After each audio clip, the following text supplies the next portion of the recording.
At this time, I'll call the June 20th, 2023 County Council meeting to order. First, want to say welcome you all here tonight. If you will please stand and join me in the invocation and pledge of allegiance.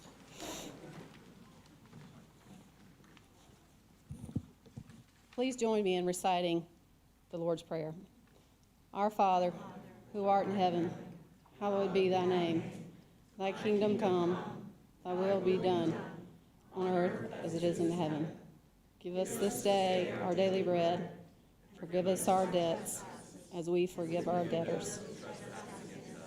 Lead us not to temptation, but deliver us from evil. For thine is the kingdom, and the power, and the glory, forever. Amen. You can always tell which dialect you are. You have to wait for that trespasses to come through. I pledge allegiance to the flag of the United States of America, and to the republic for which it stands, one nation, under God, indivisible, with liberty and justice for all. I don't know about you, but it always feels good to hear that said in unison and to have so many folks sharing in that. First item up is oath of office for newly appointed board and commission members. If I call your name, if you'll please come forward so that we could swear you in. Candace Pixley, Keep York County Beautiful, District 1. James Lightsey, Flint Hill Tax District. Billy Hagner, York County Natural Gas Board.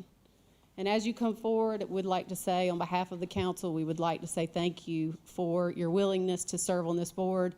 You do so on a volunteer basis. If you'll turn that way towards our county attorney, he'll swear you in.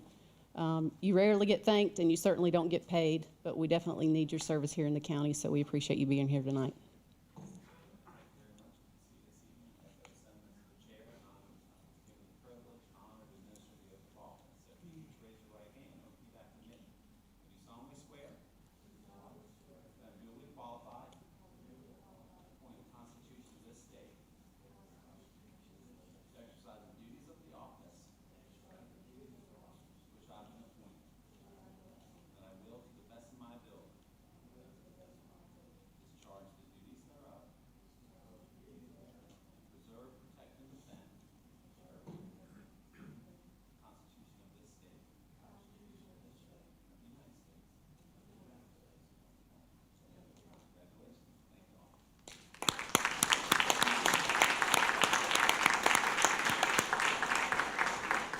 Tonight we have a special appearance, and I understand that Angie Bryant is going to be coming forward to help us and to help council recognize Clerk of Court David Hamilton on his service and retirement with York County.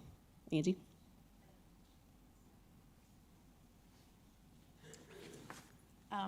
I want to thank the York County Council and York County Management for giving me this opportunity to speak. I'm going to try to do this without crying. Everybody that knows me that knows I'm very emotional, and this is an emotional time for us. My name is Angie Bryant. I am the Chief Clerk of Court for York County. It is an honor to speak during David Hamilton's service and retirement recognition. I want to thank everyone again for giving me this opportunity. Don't come up here just yet. Hold on a minute.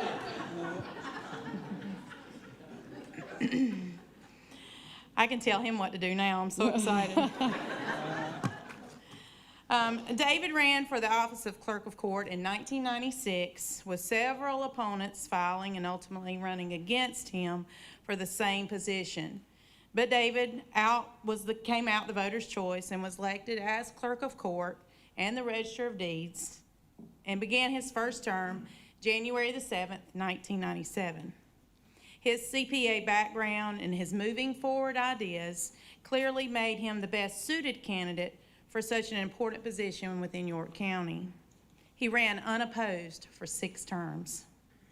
Over the next 26 years, David served on numerous committees as a member, as a chair, and often as an officer for the South Carolina Association of Clerks of Court and Register of Deeds, the state of South Carolina, and even on some of the Supreme Court committees. He was awarded by his peers within the South Carolina Association of Clerks of Court and Register of Deeds to be the Clerk of Court of the Year in 2018. He is an active member of the First Baptist Church in Rock Hill. He sings in the choir, and his wife plays the piano while he does that. I could list numerous recognitions, awards, and duties, but we would be here for a very long time. David hired me as Child Support Enforcement Specialist in 2003, where I worked and began my career here in York County. And in 2008, I was promoted to what I like to call Chief Deputy Clerk of Court. Mr. Hamilton called me number 2. I won't miss that, Mr. Hamilton, I can promise you that. He not only wanted the best for all of us, but the best from us. He always said that he wanted all of his staff to wake up each morning and look forward to going to work. Well, Mr. Hamilton, that was a difficult task to give us. We have a lot of work to do, many trials and tribulations. But I admit it's a great philosophy and one we will try to live by, as difficult as it may be.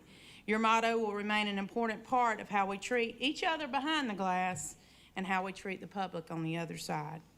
You also taught us the importance of family, both at work and at home, and have supported all of our ups and downs, both personally and professionally. You weren't just our boss, but a friend.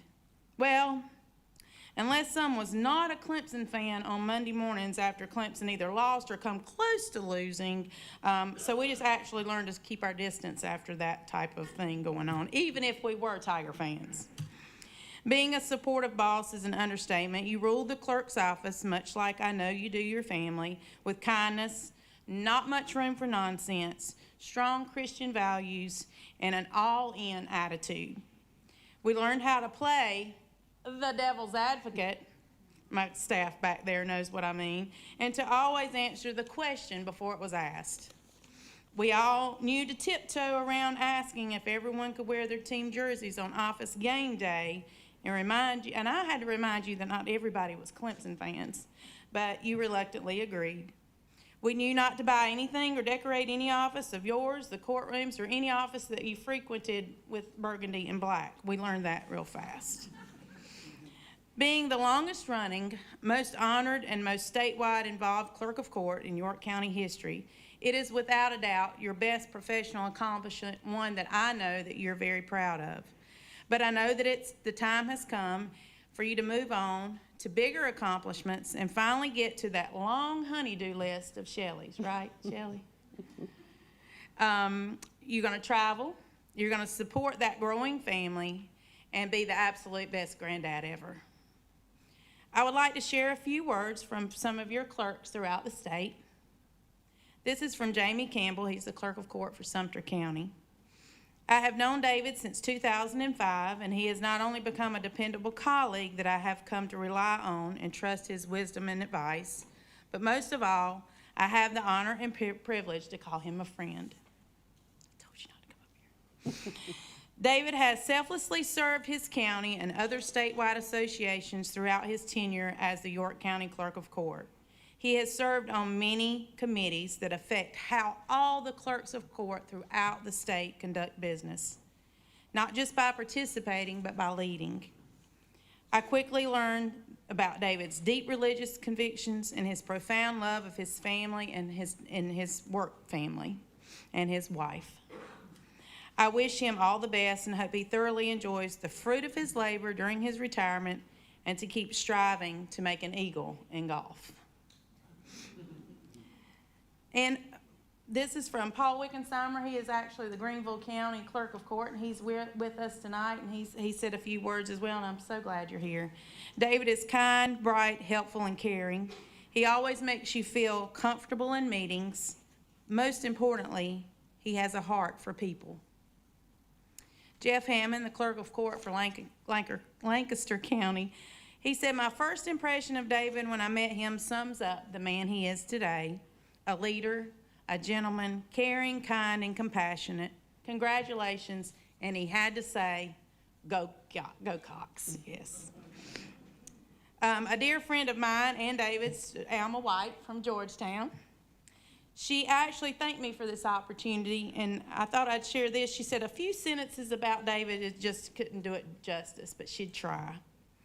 David has been a solid rock in the South Carolina Association of Clerks of Court and Registers of Deeds, over the past 25 years. Because of his public service commitment and dedication to the people of York County, the association was able to reap huge benefits from such an intelligent and unselfish servant leader. Thank you, David, for your unselfishness and for your willingness to always share your knowledge. And she wanted to thank you, York County, for sharing the Clerk of Court and Register of Deeds with everyone across the state. And lastly, from a good friend of mine and a wonderful friend of yours, Julie Armstrong from Charleston. David, you have been a sounding board, a voice of reason, a brother, and a respected friend. To paraphrase the prophet Micah, in your 26 years as clerk, you have done justice, loved kindness, and walked humbly with God. We will miss you greatly, but we will not forget the lessons you taught us by your words and, more importantly, by your example. How blessed York County has to have you as their outstanding Clerk of Court. Godspeed, my friend. And this is from me. I want to close with this. I promise to carry the torch and make you proud. I will serve the citizens of York County with you in the back of my mind, always hearing your words of encouragement and discipline. I am proud to follow you and will continue to work hard and move forward. I am proud to call you my friend. One of our most important duties as the Clerk of Court is to instruct jurors for what to expect during their week of service. David always said that was one of his favorite things to do, to meet so many people from across the entire county. I took over that duty a while ago, and I have to agree, it's one of those things that I can honestly say I look forward to doing and enjoy most, even though most of the people there are not happy to be there. It's a challenge and one I take very seriously. As we instruct them, we tell them to call in, to follow our directions, and that they will finally hear a message when they call in that tells them the jury service is over. I thought I would tell you, Mr. Hamilton, like we tell our jurors. On behalf of York County, the state of South Carolina, the Clerk of Court, and the Register of Deeds office, thank you for your service. Your service is now complete.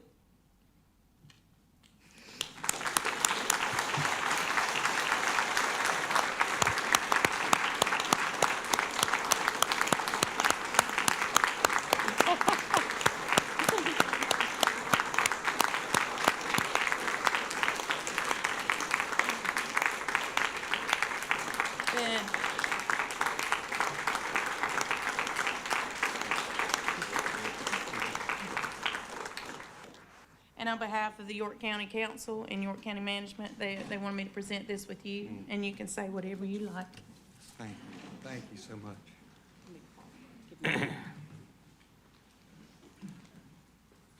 I'll try to make this quick. Thank you to York County, to the York County leadership, York County employees, my staff, my family, and for all their support over the years. 26 and a half years is the longest tenure for a York County Clerk of Court to date. When Angie Bryant is sworn in on July 10th, she will be the first female Clerk of Court for York County. 27 years ago, I first ran for this office. I was advised to participate in the Come See Me parade. It just so happened that our youngest son, Luke, wave Luke, okay, turned 4 on the day of the parade. We sort of told him the parade was for his birthday and had people from our church yelling happy birthday to him as he went along the way, which he appreciated. We loved every minute of it and then waved to everyone. I'm pretty sure he helped me win votes that day. When I first started, fellow clerks throughout the state guided and mentored me. Then throughout the years, I was honored to serve on committees and mentor other clerks as I shared my expertise and knowledge. One of my greatest honors was being named Clerk of Court and Register of Deeds for the year 2018 by the State of South Carolina's Association of Clerks. Over all of these years, there have been good days and bad days. but I have thoroughly enjoyed being the Clerk of Court. Above all, I love helping the citizens of York County.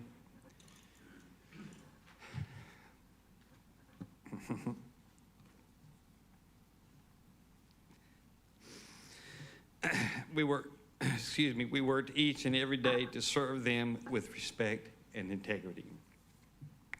I have a new job now. Beginning July 8th, I will be called Grandpa. Thank you. Thank you, David. Don't go anywhere just yet.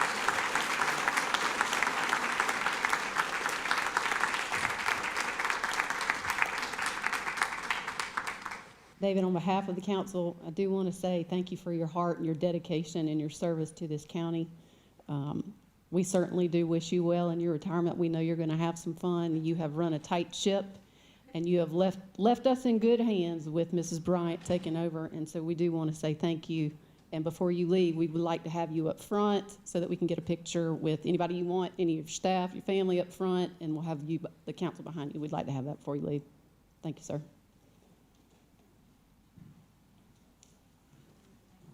Yeah. Yep.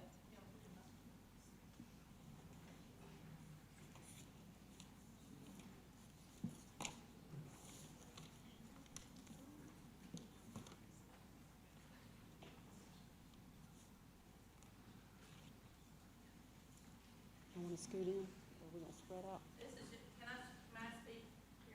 Sure. This is just a small portion of the Clerk of Court staff. We've got everybody from general sessions, registry deeds, family court. I think we have anybody from civil court, one of our bailiffs. And this is Shirley, David's wife, and one of his three sons. He has my three sons. Actually, David's a CPA, and he has one of his sons on, tax act. Very, very Yeah. It needs to be up in the middle.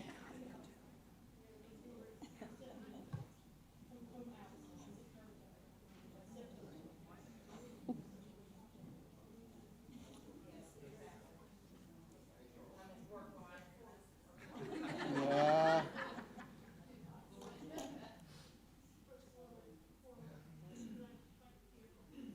We're getting a different angle this time.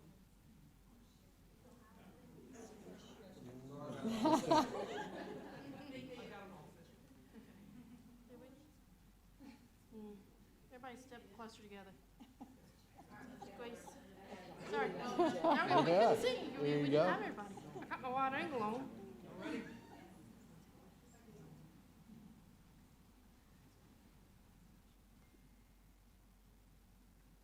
I can't smile this Wait, long. can I get one, two, three?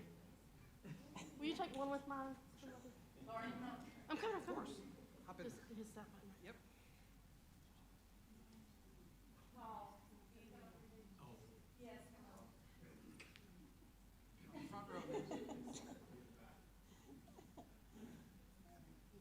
Ready? Okay.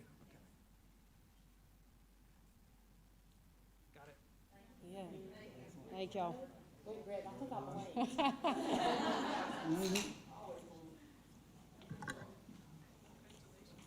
Oh, thank you, thank you. Here you go, I want you to leave it.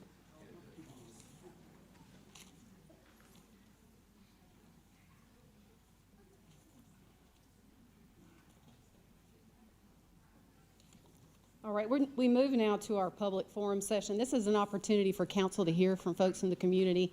It is not an opportunity for council to speak back, so we ask that any of your comments be limited to general comments that pertain to county business. Ask that you be respectful at all times, which I know you will be. If we can hold applause and allow everyone the opportunity to come speak. When I call your name, if you'll come forward, state your name, give your address, and then if you will please kindly pay attention to the screen, it will let you know when your 2 minutes starts, and it will start blinking yellow, and then it will go red when the 2 minutes is up. And if you can close your comments off when that happens, then I don't have to do that for you and be rude, and so I would appreciate it if you would pay attention to that. One other thing, and I have not had a chance to look and see what folks are, looks like there's no public hearing items on here, so if you are here about a public hearing item, your time is not limited. This is just the first 15 people to come and sign up. They get an opportunity to address council. first individual on the list is Linda Fisher.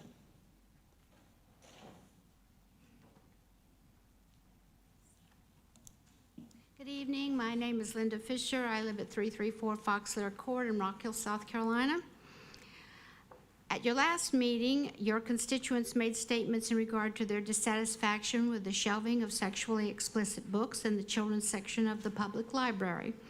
You advised us to take our concerns to the library board because you have nothing to say about the books in the library or the library board's decisions.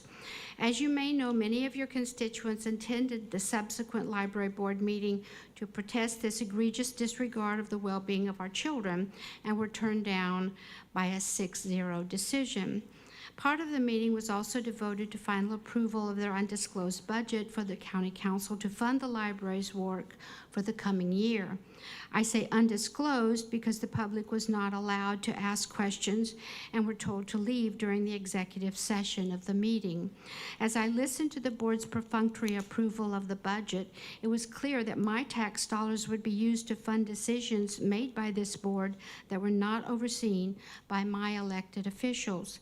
No oversight or transparency for the board's policies, performance, decisions, or actions. In other words, these appointed positions were being funded by my tax dollars to act autonomously. You will readily see why citizens, taxpayers, your constituents consider this process to be fatally flawed. The County Council, as part of the representative democracy of the United States of America, has a solemn duty to have direct oversight of the manner in which tax dollars are spent. Therefore, we respectfully request rectification of this untenable process expediently. We thank you for the opportunity to bring our objections to your attention and for listening to the concerns of your constituents. Thank you, ma'am. Denise Bach.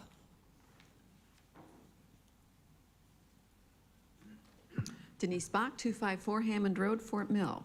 I went to the library board, and I have to say I was disgusted with the library board's decision to leave the books with sexual and inappropriate content right in the path of unsuspecting children. It's just, to me, it's just a common sense and decency issue to simply relocate these books into an adult area where they're still available for checkout for those parents that want to expose their children to this kind of material. Nobody asked for book burning. It was not a big ask for the library to do this, especially after they were told at the board meeting that the content of some of these books would get a normal citizen arrested outside the library if we were to stand up and show it to children on the sidewalk. How do we even justify having this material in the library at all? I'm disgusted with the library board itself. This group is not reflective of our community, where the vast majority of people understand common decency and want to protect our children from inappropriate material that would groom them for future abuse. It's a huge problem that this library board does not appear to be accountable to anybody for their spending or their book choices. Each one of the people who hold positions on boards that have the potential to shape the children in our community need to have someone who can and will hold them accountable for the books that they stock in our public libraries and with how they're spending our public money. And I really hope this council will make that change. Thanks. Thank you, ma'am. Elizabeth Simpson.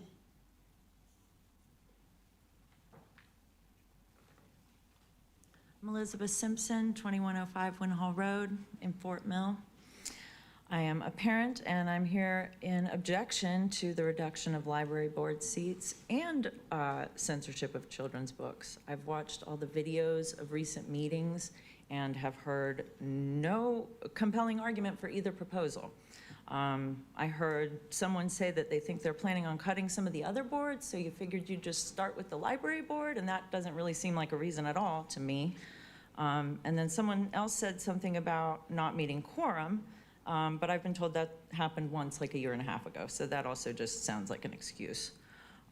As far as the censorship of children's books, we know that comprehensive education about the bodies that we all have helps to keep children safe from sexual abuse. The evidence for this is so overwhelming, in fact, that it's actually a major red flag if people think children shouldn't have that necessary information and education. The only argument I heard against these books was, and I quote, "This is wrong." Friends, I'm here to tell you that's not a good enough reason, because in America, nobody gets to decide that other people shouldn't have access to information because they don't like it. Let me be perfectly clear. We are all well aware of the fact that right now extremist groups are doing this exact same thing everywhere to take over library boards and censor information so they can try to force everyone to live the way that they do. And nobody believes that the close timing of these things is coincidental. And nobody really wants to hear unreasonable excuses for unnecessary cuts and book censorship demands. We know what this is, and we are vehemently against it. Thank you. Thank you, ma'am. Lydia Morales.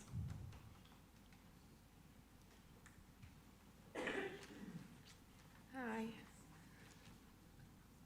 Lydia Morales, 1267 Klinkman Drive in Fort Mill.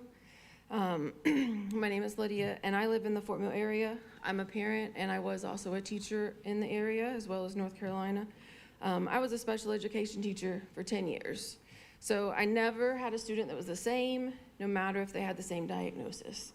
Everybody was different, and not only did I teach them academics, but I helped them to understand their strengths and differences, helped them through being excluded from peer groups, and supported them in being okay with who they are, including all their differences. There's not enough support for people that are different. We should be supporting them more, not less. In my job, every student looked, learned, and behaved differently. They were on their own paths, and it was my job to help them on their own path. I had to be able to explain answers to all kinds of questions in many different ways to all kinds of kids over my 10 years. Never once did I have the same experience with one kid. And not everybody that I taught had the same experiences and background in life.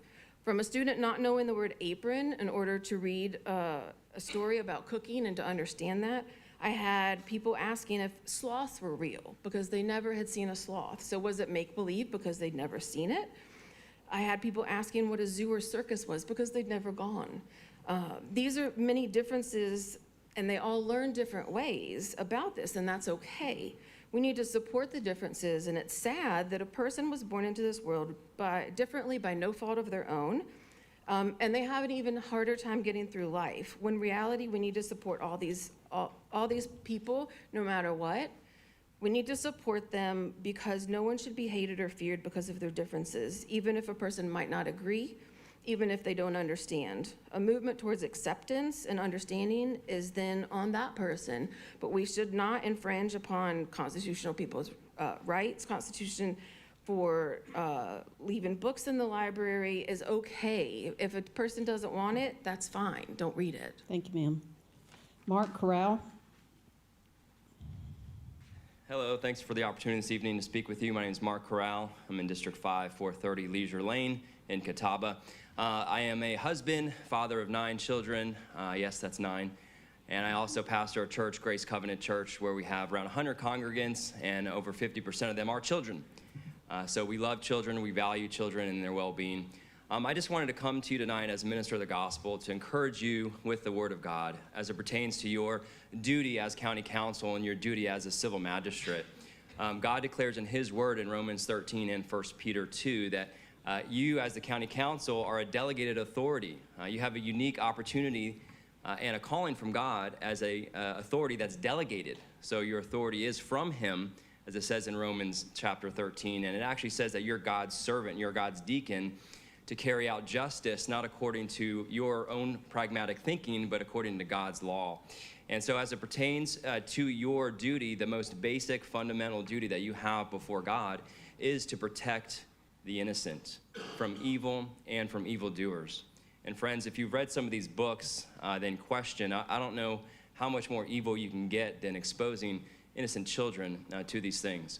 Now, I know in our humanistic and secular society, many want to redefine what's good and what's evil, but friend, there is one objective standard of truth. There's one right and there's one wrong, and God calls a woe to those who say what's evil is good and what's good is evil.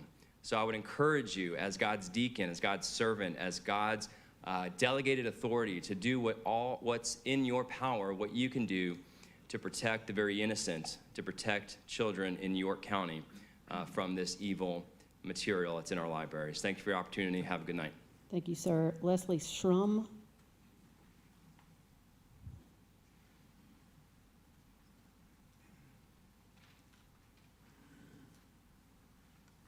Hello, I'm Leslie Shrum, resident of Fort Mill at 142 Webbs Mill Drive. I'm a teacher and a mother. I'm here today to speak against the proposed removal of the at-large seats on the York County Library Board. I'm concerned about the lack of transparency the council has shown regarding the removal of these at-large library board seats. In the interest of public trust and accountability, I respectfully request a clear and open explanation for the removal of the seats because this ordinance appears calculated and narrow-minded in light of recent controversies. The county has several boards with at-large members. Those seats are an important addition to ensure well-rounded and diverse perspectives in areas where advocacy, expertise, and public trust are needed, like the library board. Our libraries are a vital community resource. They have a positive impact on our community's education, access to information, and community development for all its residents. The library board is an important and significant position to provide equitable, inclusive, and effective resources for our county. Removal of these seats, as well as redistricting the seats, puts the board in immediate upheaval. Knowingly placing the board in that position would be irresponsible and unnecessary. As a lifelong advocate for education and a resident, I ask that you leave our libraries and library boards to be governed by experts in their field. Thank you. Thank you, ma'am. Lacey Lane.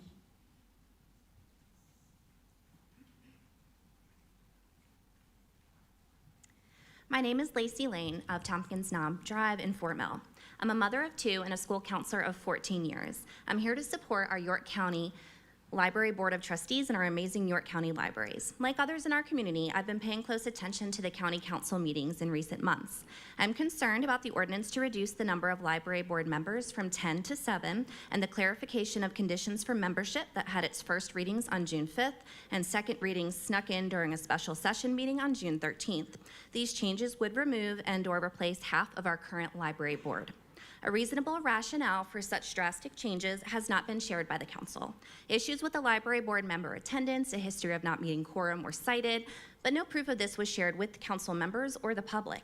Obviously, reducing the number of board members does not increase chances of meeting quorum, rather it reduces chances.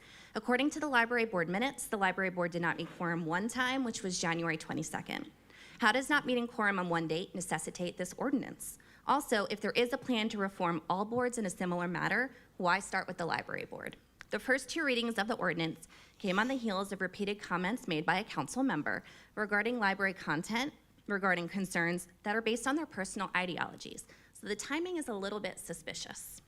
I hope you will clarify the rationale tonight and that all board members give the true reasoning for these ordinance and their timing great consideration before making their final vote. I fully support our York County libraries and our Board of Trustees. Their statement regarding keeping diverse and inclusive materials on the shelves of our libraries that can be accessed by youth was thoughtful, evidence-based, and compassionate towards all sides of the issue. Please note that the petition to keep our library shelves rich with diverse and inclusive materials now includes the signatures of 844 York County residents. I have a copy of the petition that I can give to Ms. Brogdon for your review.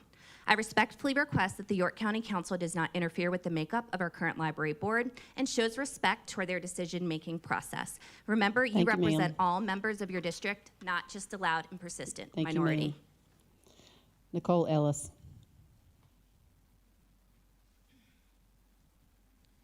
Hello, my name's Nicole Ellis. I live at 620 Victory Gallop in Clover.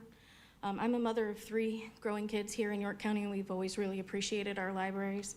And I find it concerning that there has been so much interference with what's going on with the reduction of the seats and that sort of thing. Feels like it is a calculated move on the part of the loudest in our communities, and so that's why we're here today. It's been through my kids' journey, teaching them and learning with them, that I learned to accept who I was, and I wish I had these books in the library to show some representation when I was a kid. It would have saved me a lot of heartache. Reading a book doesn't create queerness, and it's very well documented that kids who understand their bodies are much less at risk for any kind of abuse. These books aren't the evil that some people are saying that they are. I've been incredibly thankful for our libraries, and at many times have thanked our libraries and the librarians for the books and the displays that have made us feel seen in this county. I also find it an honor to share those books of diversity and inclusion with my kids, and it would be detrimental to our county and to the children growing up here if it was limited. Thank you. Thank you, ma'am. Stephanie Griffith.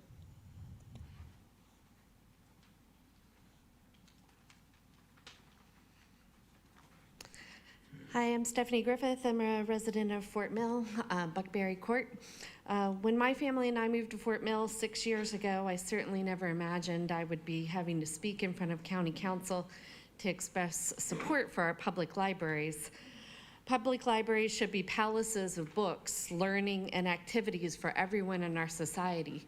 They should model after Andrew Carnegie's public libraries that I've taken my family to visit in Pittsburgh, in New York City, and other places.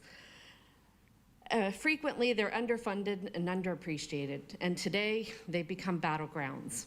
Our family is a homeschooling one, and so public library is a very valuable resource for us. Over the past 14 years, I've been homeschooling my children, and our local public libraries, excuse me, the professionals at the libraries, our librarians, have been the first teachers that my children learned to speak with and ask help from. The public library is an amazing resource full of possibilities and answers of questions. As a kindergartner, my oldest learned the Dewey Decimal System and how to find books in the children's area, how to search on a computer for keywords, and if he couldn't find what he was looking for, how to ask a librarian. I, as his parent, was always near him, with him, knew what he was looking for. If I didn't like it, I could tell him that was not something we needed to check out. This was a skill that he needed to learn and master for himself. I, as his parent, encouraged him to chat with librarians, to find out recommendations from them. They would open new worlds for him and recommend books that they thought he was interested in. As a homeschool mom, I frequently would check out many books on topics that my children were studying. My guidance to my children for schoolwork was always multiple resources and find diverse ones. Thank you. Thank you, ma'am. Paige Dayton.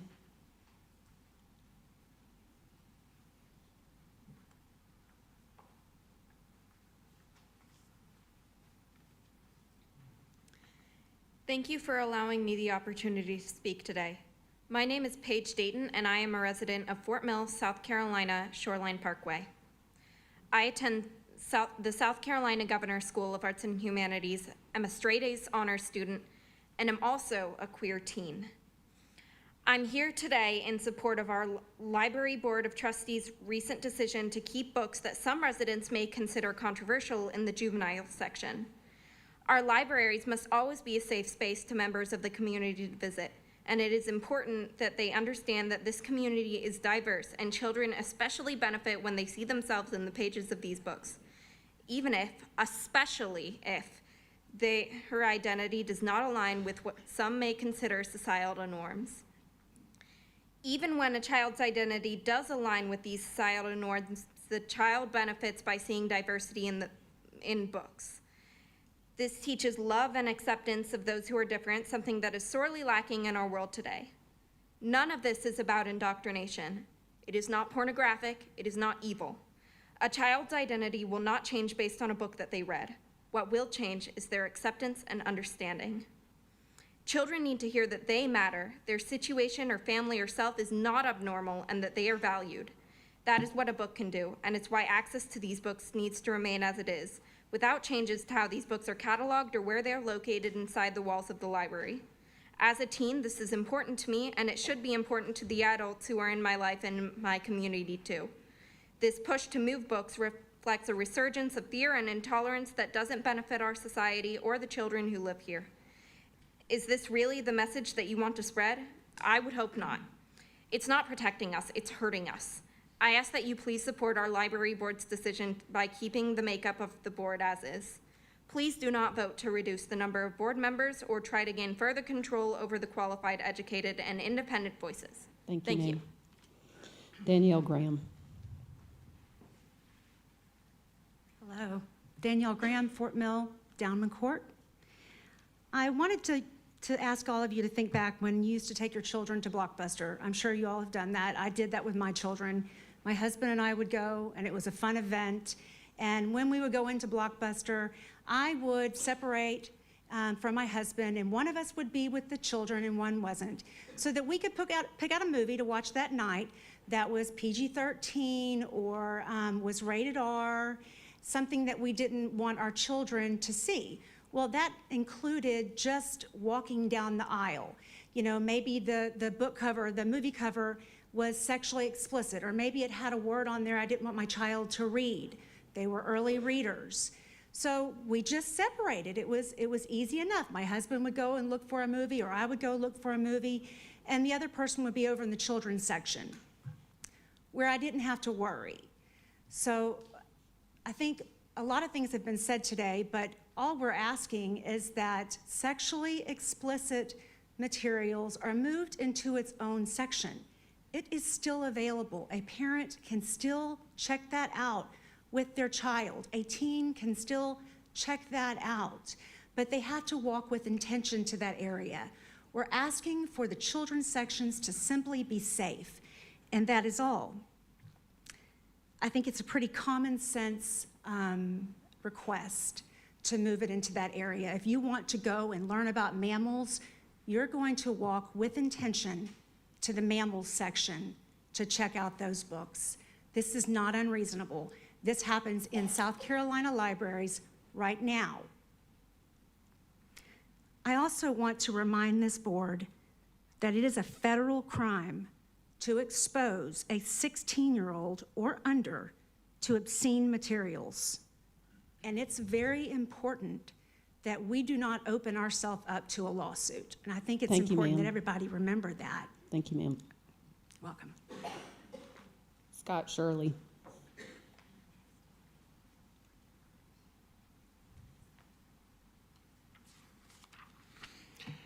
Hi, folks. First of all, I want to thank you for your service to the county and to the community. I appreciate what you do. I have a greater sense of appreciation in the last 2 years, believe me.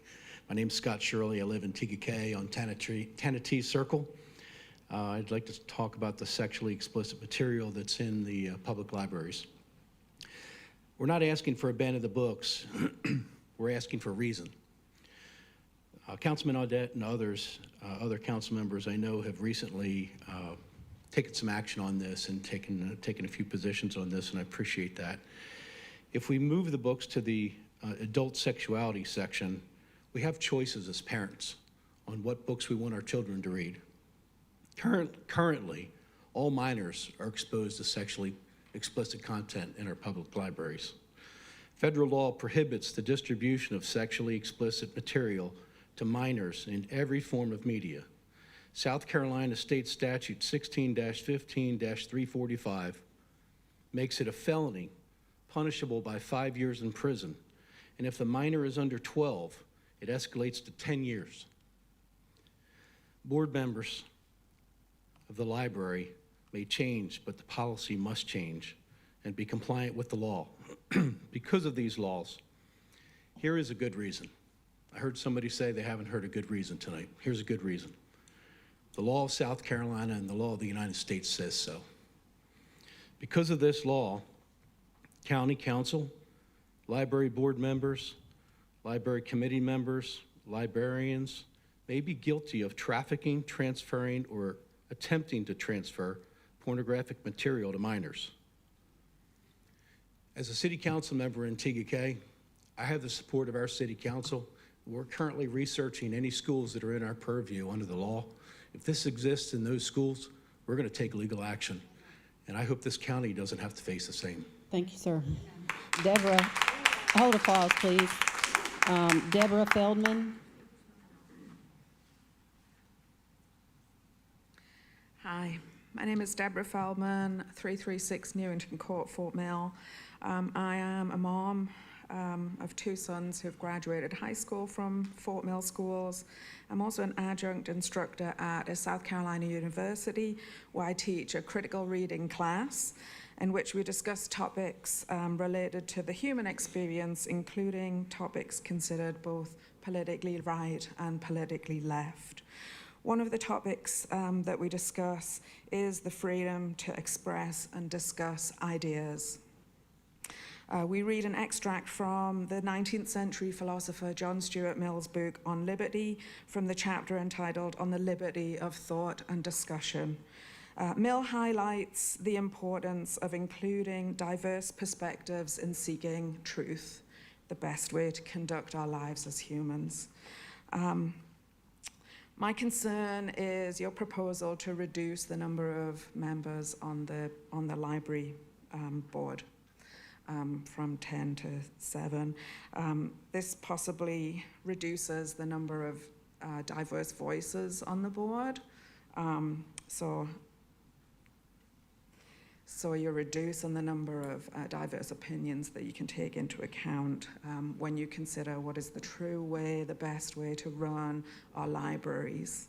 Okay, so my first ask is that you don't reduce the number of board positions. My second ask is that the members of the Finance and Operations Committee who appoint members of the Library Board of Trustees, I believe they're not elected, they're appointed by you guys in the room here.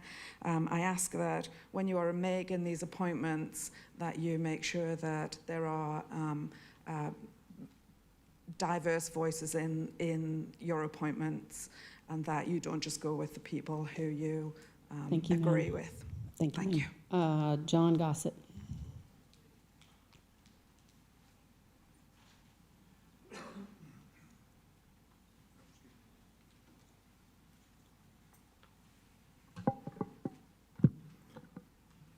Well, my name's John Gossett from Lake Wiley. I live on Lake Wiley Road. I listen to Manny and Kimmel on WRHI often speak about the positive impacts of the Pennies for Progress program, what it's had on York County, public safety, economic commerce, improvement to quality of life overall. All these benefits can't be overstated, and I totally agree with it. My concern is that the Pennies for Progress program, the support for it may wane because of the current issue with the 557 highway project delay. That project, that artery is arguably the most important road in District 2. It's been delayed 20 years. That's a generation. And now it's been delayed again.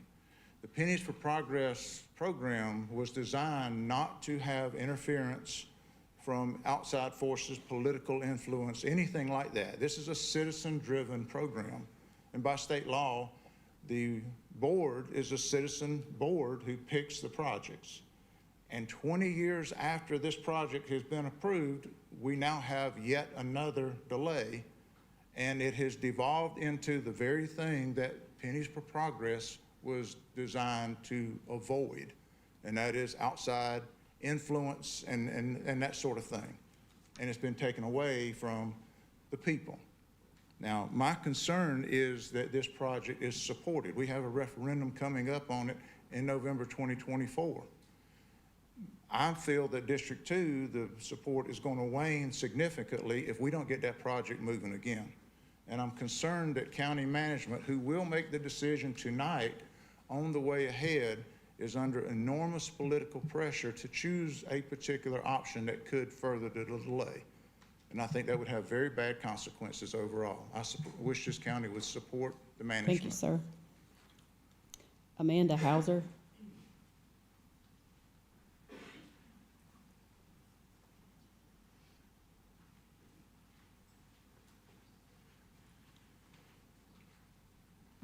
My name is Amanda Hooser. I live in Lake Wiley on Rutledge Hills Drive.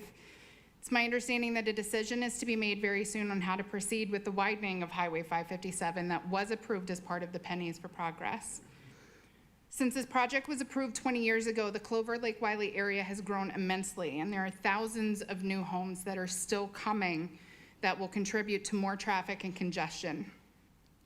The widening of 557 is a much-needed infrastructure improvement that not only will help with the congestion currently happening, but could also save lives.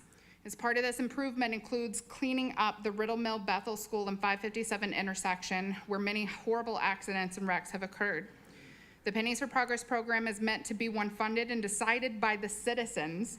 It should not be influenced by political motives. Yet this project that was slated to finally start bidding this month was halted for that very reason, which undermines the very nature of this program and causes mistrust in those who voted for it. We do not feel like Leander Pond is being taken away from us, as the land purchased for the right-of-way is not part of the Land Preservation District. It is my understanding that the decision is now to move, the decision of how to move forward with this project is now in the hands of county management. And I'm asking that they be allowed, without fear of retaliation, to make the decision that is right for the majority of people who drive that road. And I'm asking that they make the decision to move forward as approved by the South Carolina DOT immediately. Please do not allow this to be delayed any further, and please do not allow one councilman's misguided wants to negatively affect the rest of us. Thank you. Thank you, ma'am. That concludes our public forum session. It's limited to 15 individuals for the first 30 minutes of our public meeting. I do want to say thank you to all the community for coming out and expressing your concerns. We will move forward with the agenda items, and the next item on our agenda is consent agenda. Do we have a motion on consent agenda? Yeah, motion to approve. Motion and a second on consent agenda. Any discussion? All those in favor say aye. Aye. Any opposed? Hearing none, motion carries. We move now to page 18, which begins our public hearing. We'll start with item number 1.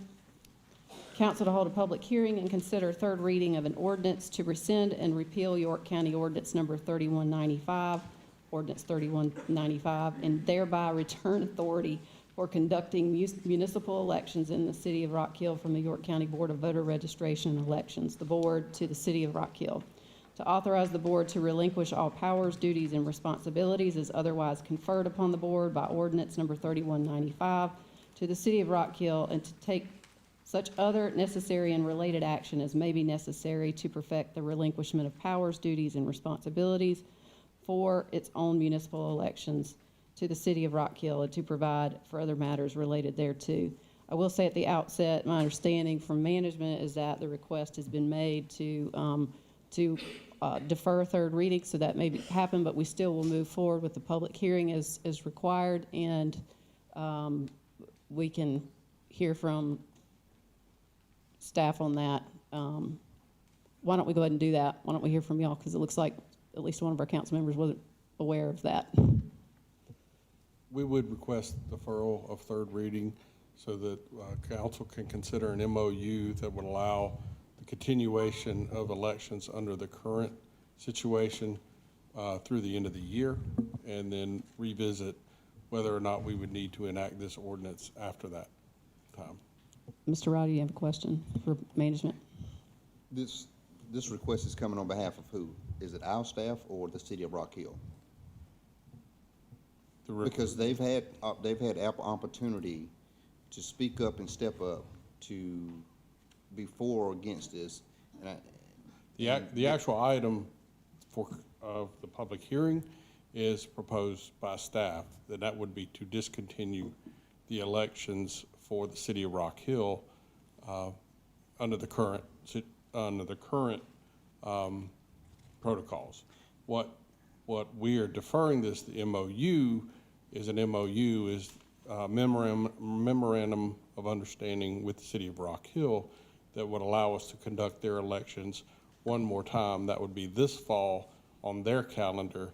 Afterwards, they would conduct elections based on the same schedule as the York County elections. So they're basically agreeing to do it, but just not this year.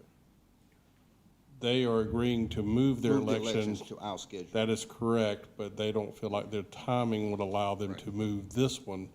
So the initial proposal from our elections commission was to notify them that we would no longer continue to do their elections. Rock Hill made a request that we continue to do those basically one more time in this fall.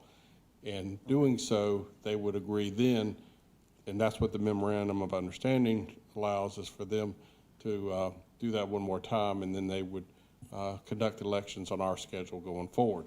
The reason we would postpone third reading is if that memorandum of understanding is not agreed to by them, or they don't actually move their elections, that we could have third reading of that ordinance, which would then terminate our responsibility for conducting their elections. And Alan's at the podium. If I got any of that wrong, feel free to. That was correct.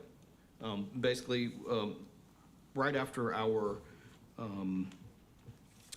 the meeting on the 13th, we have a memorandum of understanding from the city of Rock Hill. There was some language put in to that memorandum that allowed us to conduct.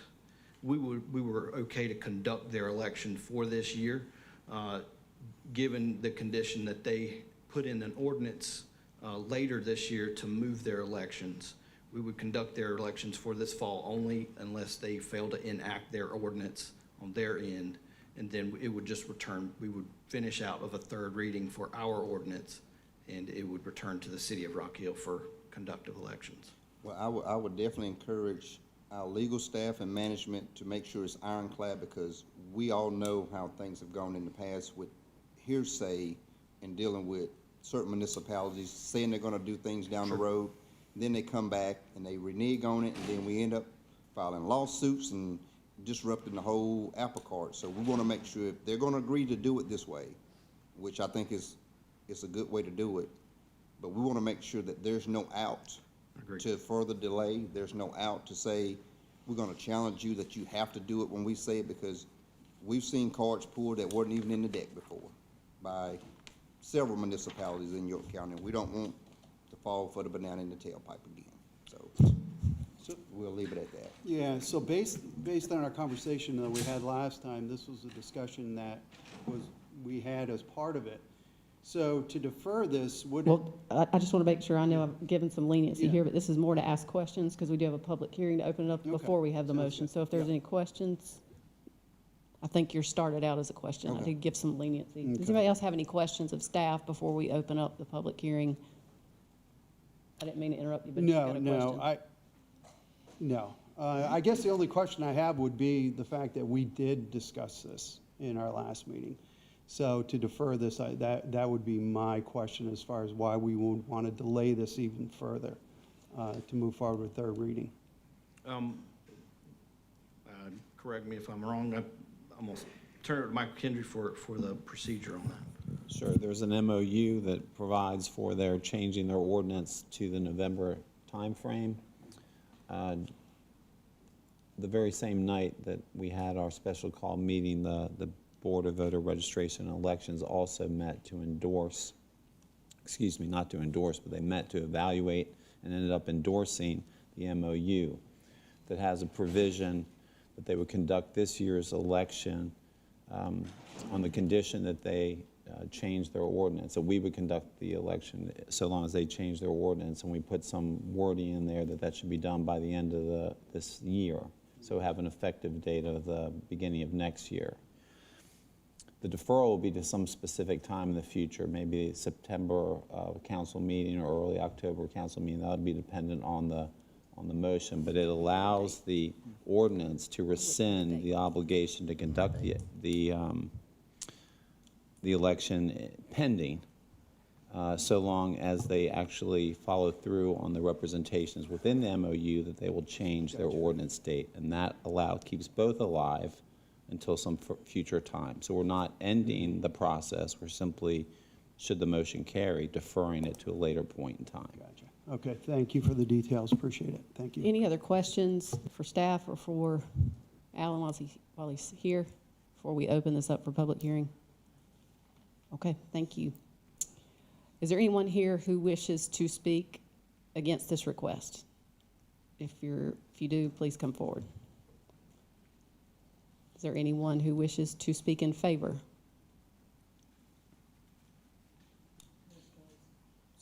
motion and a second to close public hearing. Any discussion? All those in favor say aye. Aye. Any opposed? Hearing none, public hearing is closed. Do we have a motion? Second. Motion and a second to defer. Until what time frame? Second meeting in September? Thank you, ma'am. Second. Is that gonna give them time? Are they gonna approve their ordinance before we do ours, or? Are we Yes. gonna- Well, supposedly, excuse me for interrupting. Okay, so they're gonna, First meeting in September then. They don't meet in July, so they'll have an August meeting and a September meeting. So they should have it at least in the works, if not completed, by the time we meet for our second meeting in September. Any other discussion? All those in favor say aye. Aye. Any opposed? Hearing none, motion carries. We move now to our second public hearing item.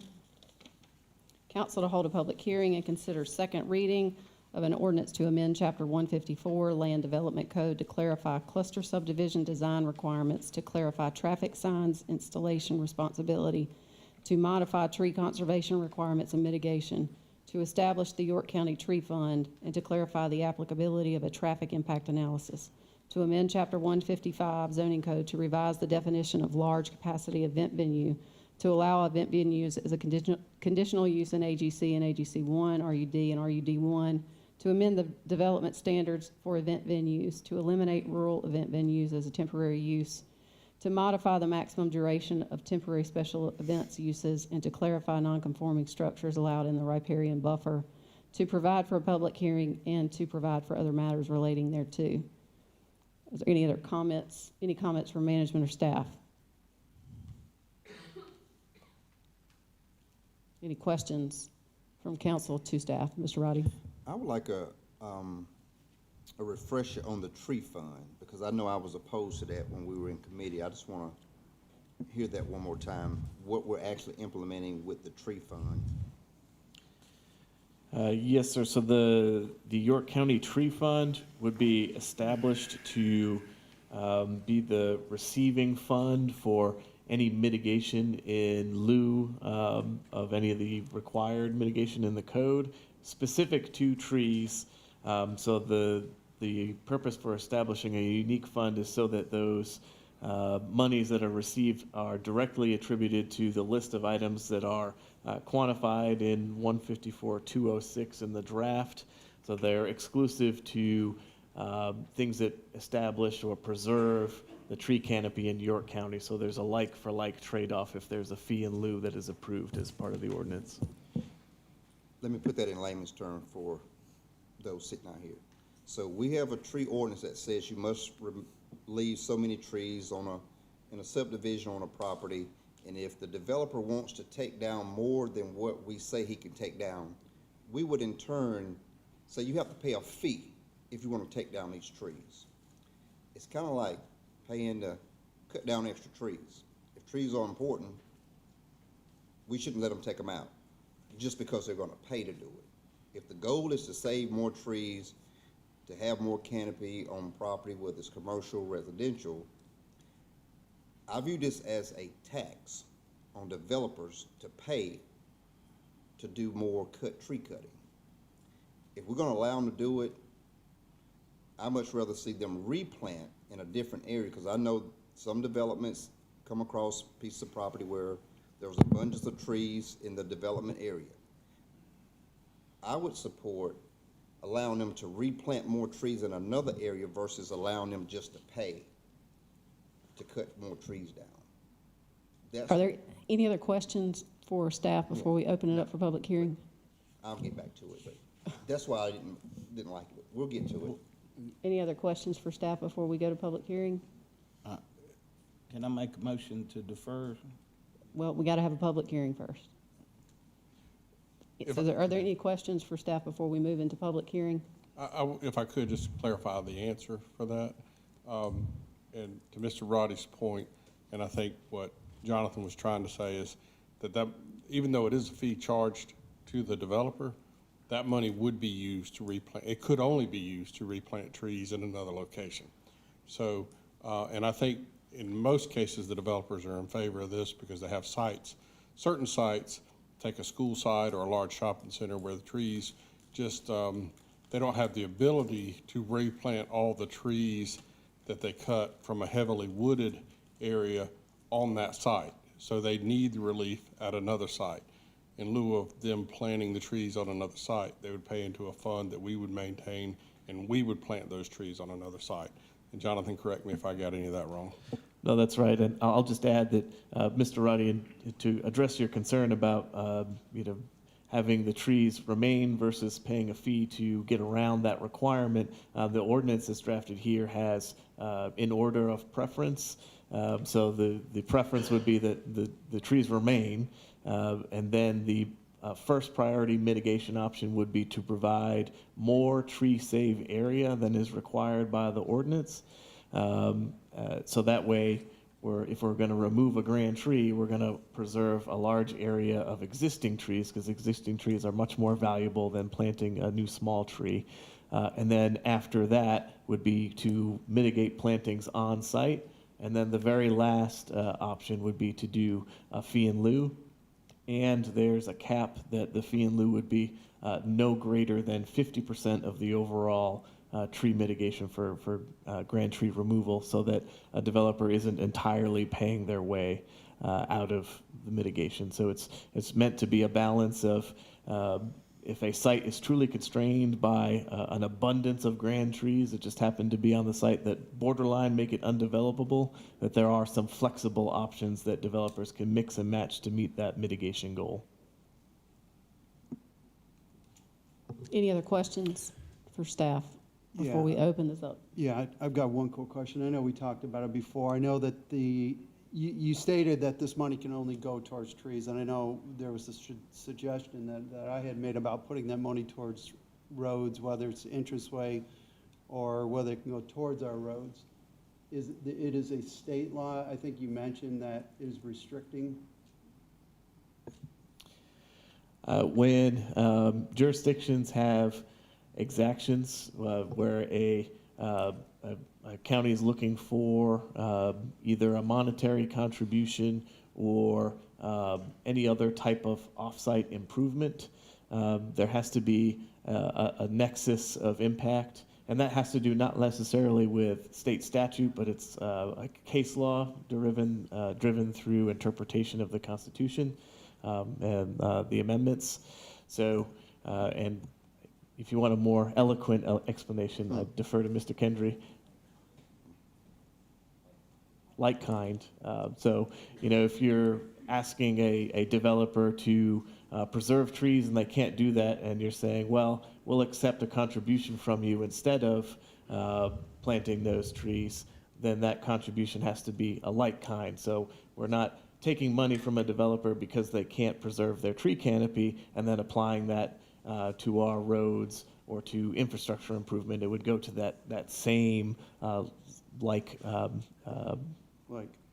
Yeah. That makes sense. Thank you. Any other questions for staff before we open up public hearing? Is there anyone here who wishes to speak against?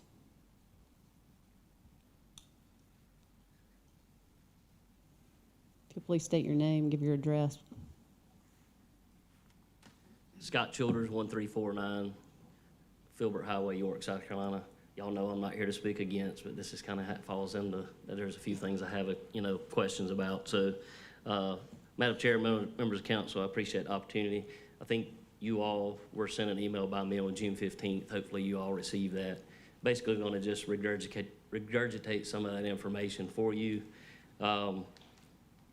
We've had lots of meetings with staff, which we greatly appreciate. I know the Planning Commission wanted that to be performed with the development community, and that did happen. I think it was great meetings that we had with staff. Full disclosure, I have talked to Jonathan about this, and I've also talked to Mr. Husbeth about it as well. So everything I'm saying here is known to council by email as well as staff and Mr. Husbeth. So the one item I think we need to really look at is once you get to mitigation, I really don't think we need to have that as a staff decision on whether it's mitigated. I think you as council put this in the policy or ordinance, and that is what you stand by. There's other items in here that, you have a choice. Once it gets to mitigation, if you decide you want to mitigate on a property, and I think everybody keeps thinking about residential. This is more about industrial uses, in my opinion, and that's just me. We get on an industrial site, and sometimes they just don't have a choice but to mitigate. A lot of these industries are going to try to save the trees where they can. I think a lot of businesses have changed their methodology, especially since COVID, and trying to be more environmentally friendly, honestly, and the county wants that. I said I was not going to mention this to Jonathan earlier, but I lied to Jonathan in full disclosure. I think we should look at also, and the reason I say that is I don't want us to stop what we're doing. I know we've been doing this a long time, we as the community, we, you as council, and I think we need to move forward with the ordinance, and there still needs to be some tweaks to it. One of those items I think we could look at is, if you save trees along a corridor or along a trail corridor or along a creek corridor, whatever that might be, and you have additional tree save in that area, I think those are areas that, regardless of what's being disturbed on the property, you get extra credit for that. Maybe it's a 10% extra credit. Now, I know that's not been discussed the way the ordinance is, and I really don't want to stop where we are now. I think we need to continue where we are now, but I do hope that we can continue these conversations, how we can be more environmentally friendly and not affect somebody's pocketbook necessarily, but they get something for trying to save additional areas. I do want to go back to section E1C. Again, I'm not telling y'all or your attorney-wise how we remove that or how we make it where mitigation is just allowed without having the planning director to decide, but I do think it's a litigious item that if one person was told they could do it and another person was told they could not, I just think that opens up council and our county for litigation. So that's my statement on that. I have been questioned about item number 2 I had for the removal, replacement, mitigation of, a project with trees, and really where we are now, and I hope we can work through this, and again, not to belabor it or stop where we are now, I do want to get to a point where if we have someone come in, we can make decisions on the trees up front before I'm gonna put my engineering hat on, before we as engineers design or go too far down the road. I think it's helps staff spend less time, which I think we all know staff spends a lot of time on this. I think if we could do it up front or have a way to do it up front, that would also assist. Right now, there's really not a way with ordinance that staff can give us an approval or a recommendation to move forward from the beginning. So I would ask moving forward that maybe we look at that as well. But again, I'm not here to stop this. I think, a lot has been done to get here so far. But E1C for mitigation is my main reasons for speaking as it sits today. And if you do have any questions, I'll be glad to answer, or I can be We don't complete. open it up for questions. Oh, that's but right, for public hearing. Happy Sorry. to listen to anything I you know. have to say, Mr. Forgot about Childers. that. Thank you. Yes, sir. Is there anyone else who wishes to speak against or for?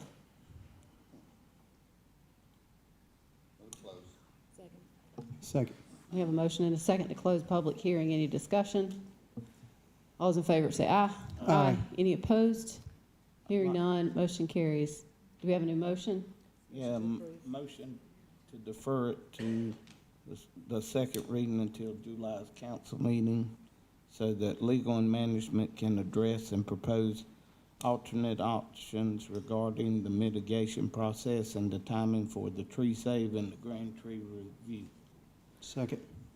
We have a motion and a second on deferral to July. We only have one meeting in July.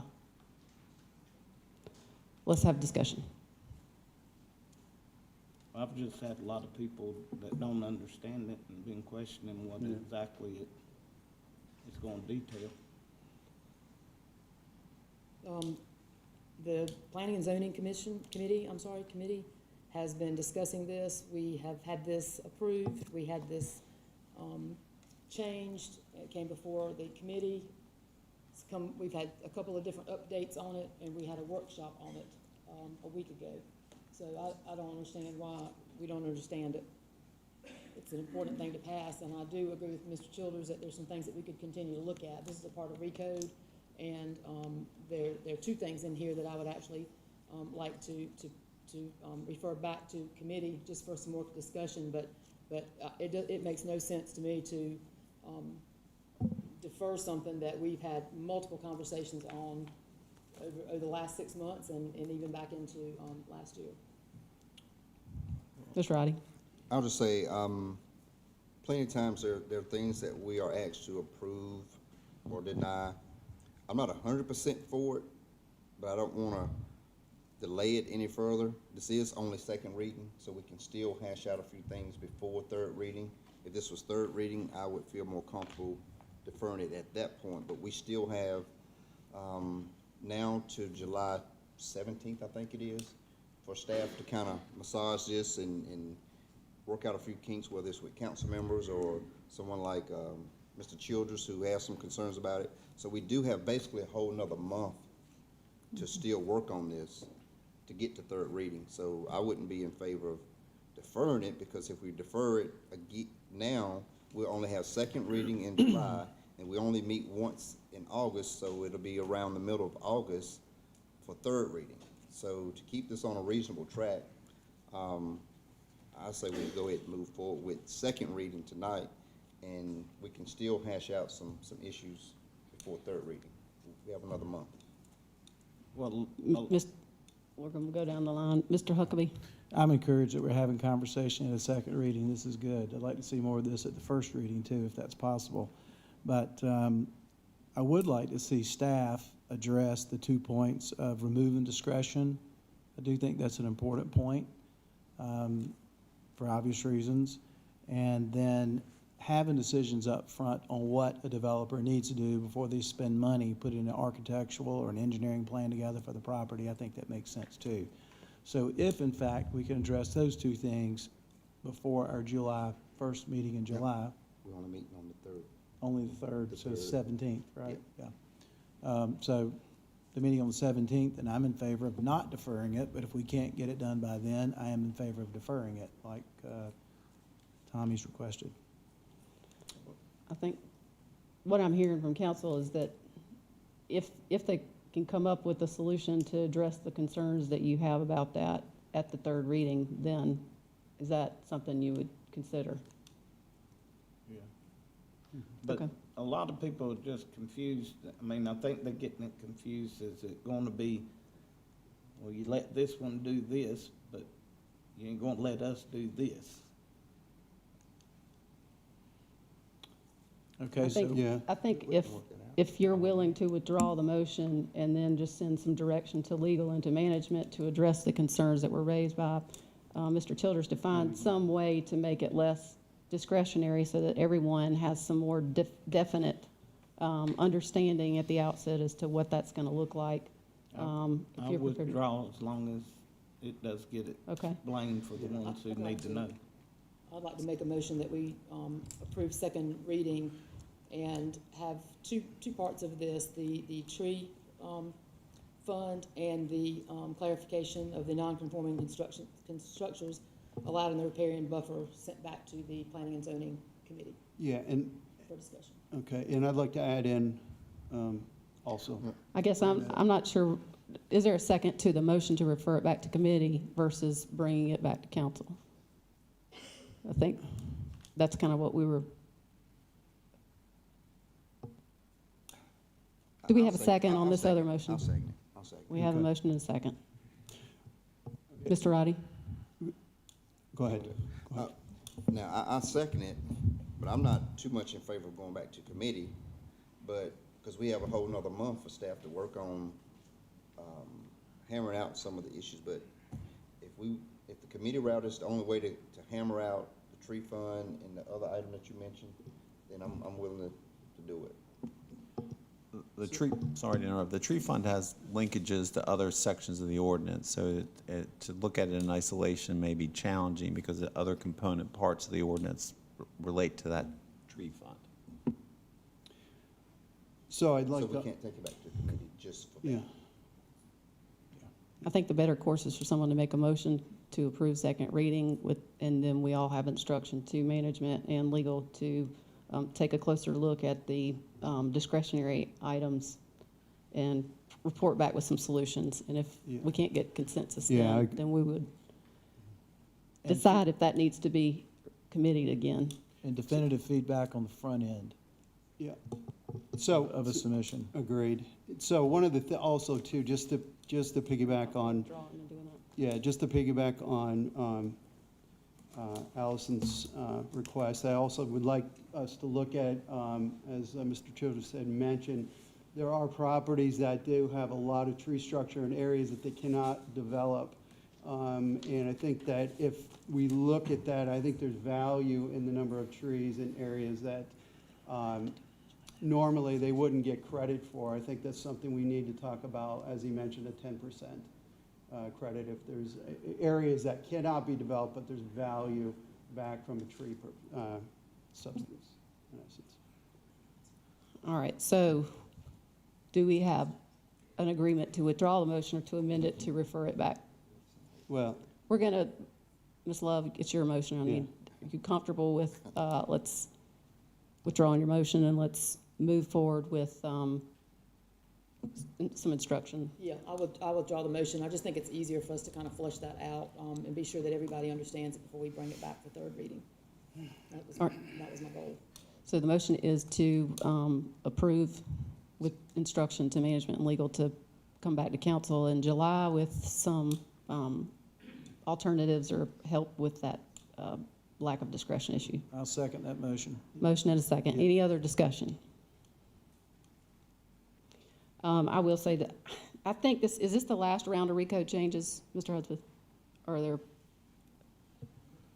I think it's all we had on the plate for consideration. Jonathan, can you confirm that? Yes, these amendments all have to do with Chapter 154 and 155, which was recode. And they've been bundled into these batches for the last year since it was adopted. And this would be the third batch. Ideally, this would be the last batch. And going forward, the changes to either chapter would be more isolated and cover less topics at once. Well, the reason I ask this is that obviously a lot of these changes are things that I think all of us support.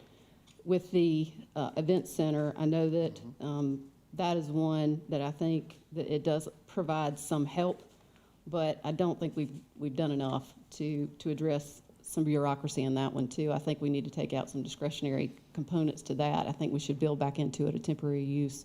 Those are things that I just want to alert council to, that are concerns that I have. I feel like we haven't done enough to help address that and to get us back to what I think was intended originally by the event center ordinance when it was originally looked at. But having said that, we'll move ahead, and it sounds like we'll have some greater options, or at least have some discussion at our next council meeting. All in favor of the motion, say aye. Aye. Any opposed? Hearing none, motion carries. We move now to item number 3 of our public hearing section. Council to hold a public hearing and consider third reading of an ordinance to amend the code of the County of York, South Carolina, disposal of waste at county landfill, Chapter 33, Sections 50.02 and 50.33B and E, in order to define primary residence, to provide for an increase in fees for the disposal of municipal solid waste, construction and demolition debris, and land clearing debris at the county landfill, to remove fees for clean concrete, brick, block, and asphalt, to revise the fee exemption provision, and to provide for other matters relating thereto. Is there anything that management or staff wants to say before we open it up for public hearing? Okay, any questions from council to staff before we open up? We do have some comments we can make on the ordinance itself, as was requested previously. Okay. So we have a slide just to remind everyone what the change is. You can see there's 3 categories: municipal solid waste, construction, demolition, and land clearing debris. Those changes are in front of on the screen. These fees will, these increases will offset increased labor and material costs and capital costs as part of the enterprise fund. Included in that was 4 new positions to replace some lost inmate labor. Compared to local market average, they are below. The average right now for municipal solid waste is 52, construction demolition is 45, and land clearing debris is 38. So we're below those. Additionally, it's going to remove a fee provision for clean block, brick, and asphalt due to the Public Works Department no longer being able to use this material on site. and it's more economical to purchase stone than to have this material processed. In addition, the ordinance will reduce the amount of material accepted free of charge from residents from 2,000 pounds per month to 2,000 pounds per year. This is in part to prevent any potential abuse by commercial entities while still providing free service to residents. Average resident does not discard more than 2,000 pounds annually. And as a reminder, this would only apply to landfill, not to the convenience centers. They can still be used free of charge as long as they adhere to the load limit policy of 1 truck bed or equivalent on a trailer. And then lastly, the ordinance revision will include defining primary residence as a dwelling where the individual lives the majority of the year as shown on their license. So that concludes our update. Mike, you ran through those pretty quick. Just for the residents who are in the room, I think you said there is no limit for folks who are going to the convenience centers. That's correct. Only the daily limit, which is 1 truck bed equivalent. So that per convenience center, that's been in place. So Mike, how are they, you saying 2,000 pounds annually, are they weighing it when they drop it and then they're just tracking it? Yes, it is tracked. It is weighed and tracked.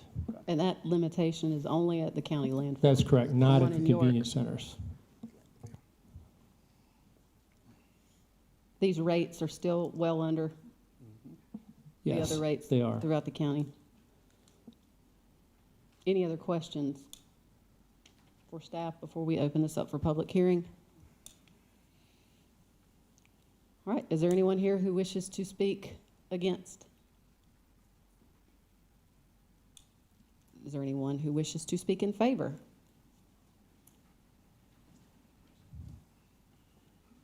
Please come forward, state your name and address.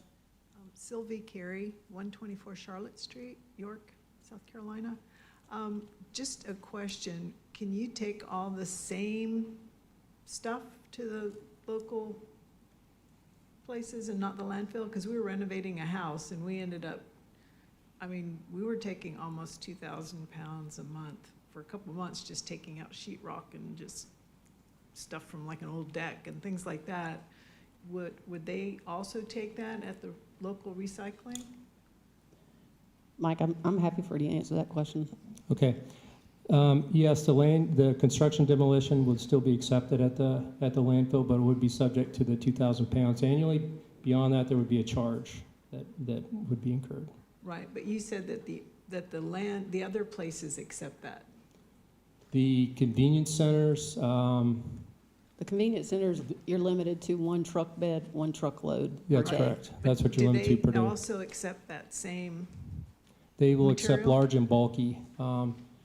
That's typically what a convenience center is going to take. So that would be subject to the low limit per day. So they would take sheetrock and old lumber and flooring? They will and take, yes. Cabinets and stuff, okay. Yes, Thank they you. will take some of that, yes. Thank you. Is there anyone else who wishes to speak in favor or? My name is Billy Hager, 1901 Voyager Road, New York. Just want to make a comment about the exemption, the 2,000 pounds annually. Like, that's a drastic change going from 2,000 pounds a month to 2,000 pounds annually. And if you have one tree come down on your property, it'll be over 2,000 pounds if you do it yourself. So I think you need to reconsider that. I think that's just, that's going from not one extreme, it's just going to the lower extreme. That's maybe half of that, you know, maybe going from 1,000 pounds to 24,000, that'd be 2,000, 24 to 12,000 a year annually or something. Thank you, sir. Is there anyone else who wishes to speak? Please come forward.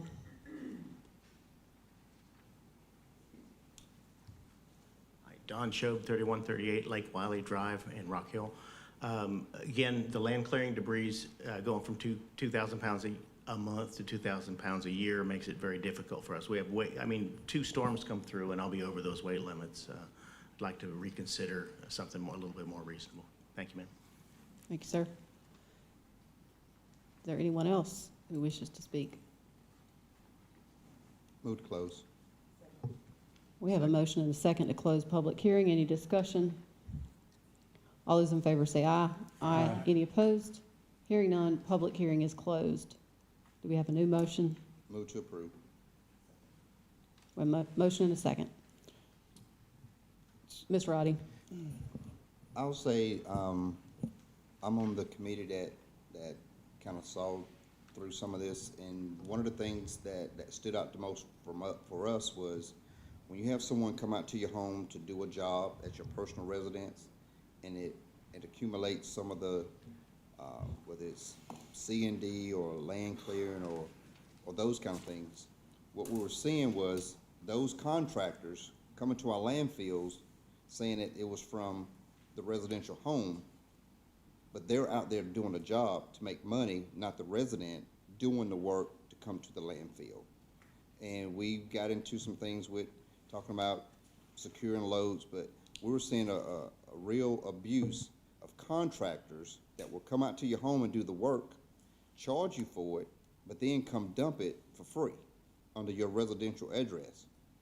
And so that's part of the tightening. And I will say, if we start to see residents actually going above the 2,000 pounds annually, just like staff has said, they've looked at it. Your typical household don't accumulate 2,000 pounds of trash that comes to the landfill annually. There's going to be some extreme cases if a tree falls down, but I guarantee you, if a large oak grand tree falls in your yard, you're probably not out there cutting it yourself. You're probably going to have to hire an arborist or someone to come out there and cut it and haul it and get rid of it. But if we see these limits being reached by whatever the situations are, we can always come back and adjust up. I've always said we don't always get it right. We don't bat 1,000. But when we see something being abused, we have to try to curb that abuse. And if we see something's not working, just like with RECODE, we passed RECODE the other year, and we're going back through it, adjusting, tightening, loosening some things that didn't work for us that we approved. So I've been here for a long time, and we've gone back several times and made adjustments when things were too tight, or we made adjustments when things were too loose. So this would fall under the same rules, that if we've overdone it, we can always come back and say, hey, let's revisit this. It's not working like we intended it to. So I'm supporting. Yeah. Mr. Aldette? Yeah, so, I think this, to me, I think we need the adjusted 2,000 pounds. There's a couple of reasons why. I think this could drive bad behavior to push people going to recycling more, especially when they've met their 2,000 pound limit. And then the other piece of it is that identifying those contractors that go into, say, the recycling centers and drop these things. There was a discussion around requiring a tag to be on those vehicles or something along those lines. Has there been further discussion around making sure we're identifying if these vehicles are supposed to be there?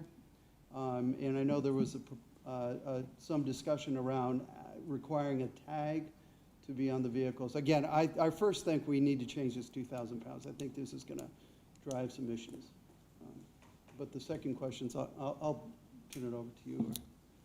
On the tag, there's been previous discussion, but there's nothing currently under consideration in terms of that. We do, the convenience center employees will check, license plates and ask, citizens who come to the convenience centers if they're, from the county. They're doing that, but there is no system where they're scanned in at the convenience centers. That may have been discussed in the past, but. Yeah, I would like that discussion to happen down the road, or in one of our next meetings. Go ahead. We've had the discussion about the tag and identifying, and this goes back to David Harmon when he was with Public Works. We had that discussion about how do we flag, how do we tag vehicles, and we had the same exact conversation about issuing whether it was window decals, but we would have to send out window decals to every single citizen in the county, city residents and county residents. And the discussion that drove that discussion was, it would bottleneck our recycling centers, and two, if we're discouraging people from using our recycling centers, they're just going to ride down the street and dump it somewhere on the side of the road, illegally dumping, and we already have enough trash on our curbs, roads, and everything else. But Public Works is not interested in having that, going back down that road again, because we've already done that. But have we done it? We've already had that discussion. No, right, but we've never tried it or tested it, correct? No, we've never done it. And unless something drastically changed, I don't see us implementing tag scanners, tag readers. I've seen some discussions at our recycling centers in the past, even when asked for a driver's license. It's just something I don't think we want to be putting our recycling center attendants. Do we have any other council members who want to ask the discussion? Yes. Tom, you mentioned the fee exemption of up to 2,000, raising that. Did you have a number in mind? I think it should be, I would say at least, I would say at least double in weight, at least. I can't, looking at it, I think it should be higher. I think there would be quantifications of doubling it or maybe tripling it to have them go out there. Because again, I think it's better that we get them to bring this stuff out there than to limit it and not have them go there and then have them go to our recycling centers instead and have them just keep dumping them by the truckloads. So I don't know the exact number, but I think it should be discussed and increased. Any other discussion? I share some, it's currently 2,000 pounds per resident a month? Correct. Okay. This is one of the reasons why we have a public hearing, is to hear from folks. I know we did a renovation at my house, and it seems like there are some weekends where I don't clean my house until it's been a while, and so I don't know. I've never waited, and I guess one of the concerns that I'm hearing from our fire departments, though, is if they are also responsible, and they do this free of charge. They cut the trees when it goes across the road, and I think we've got to at least factor in some exemptions for those sorts of things. Do we have any data available to us to be able to determine that? Because I share the concern that somehow it's going to now push that to the convenience centers, which may create another problem. Do we have any data on this to be able to? As I mentioned, the average resident does not discard more than 2,000 annually. That's average. So I don't have data in front of me as to say who's above, how many are above the average, how many are below. So we'd have to look into it further.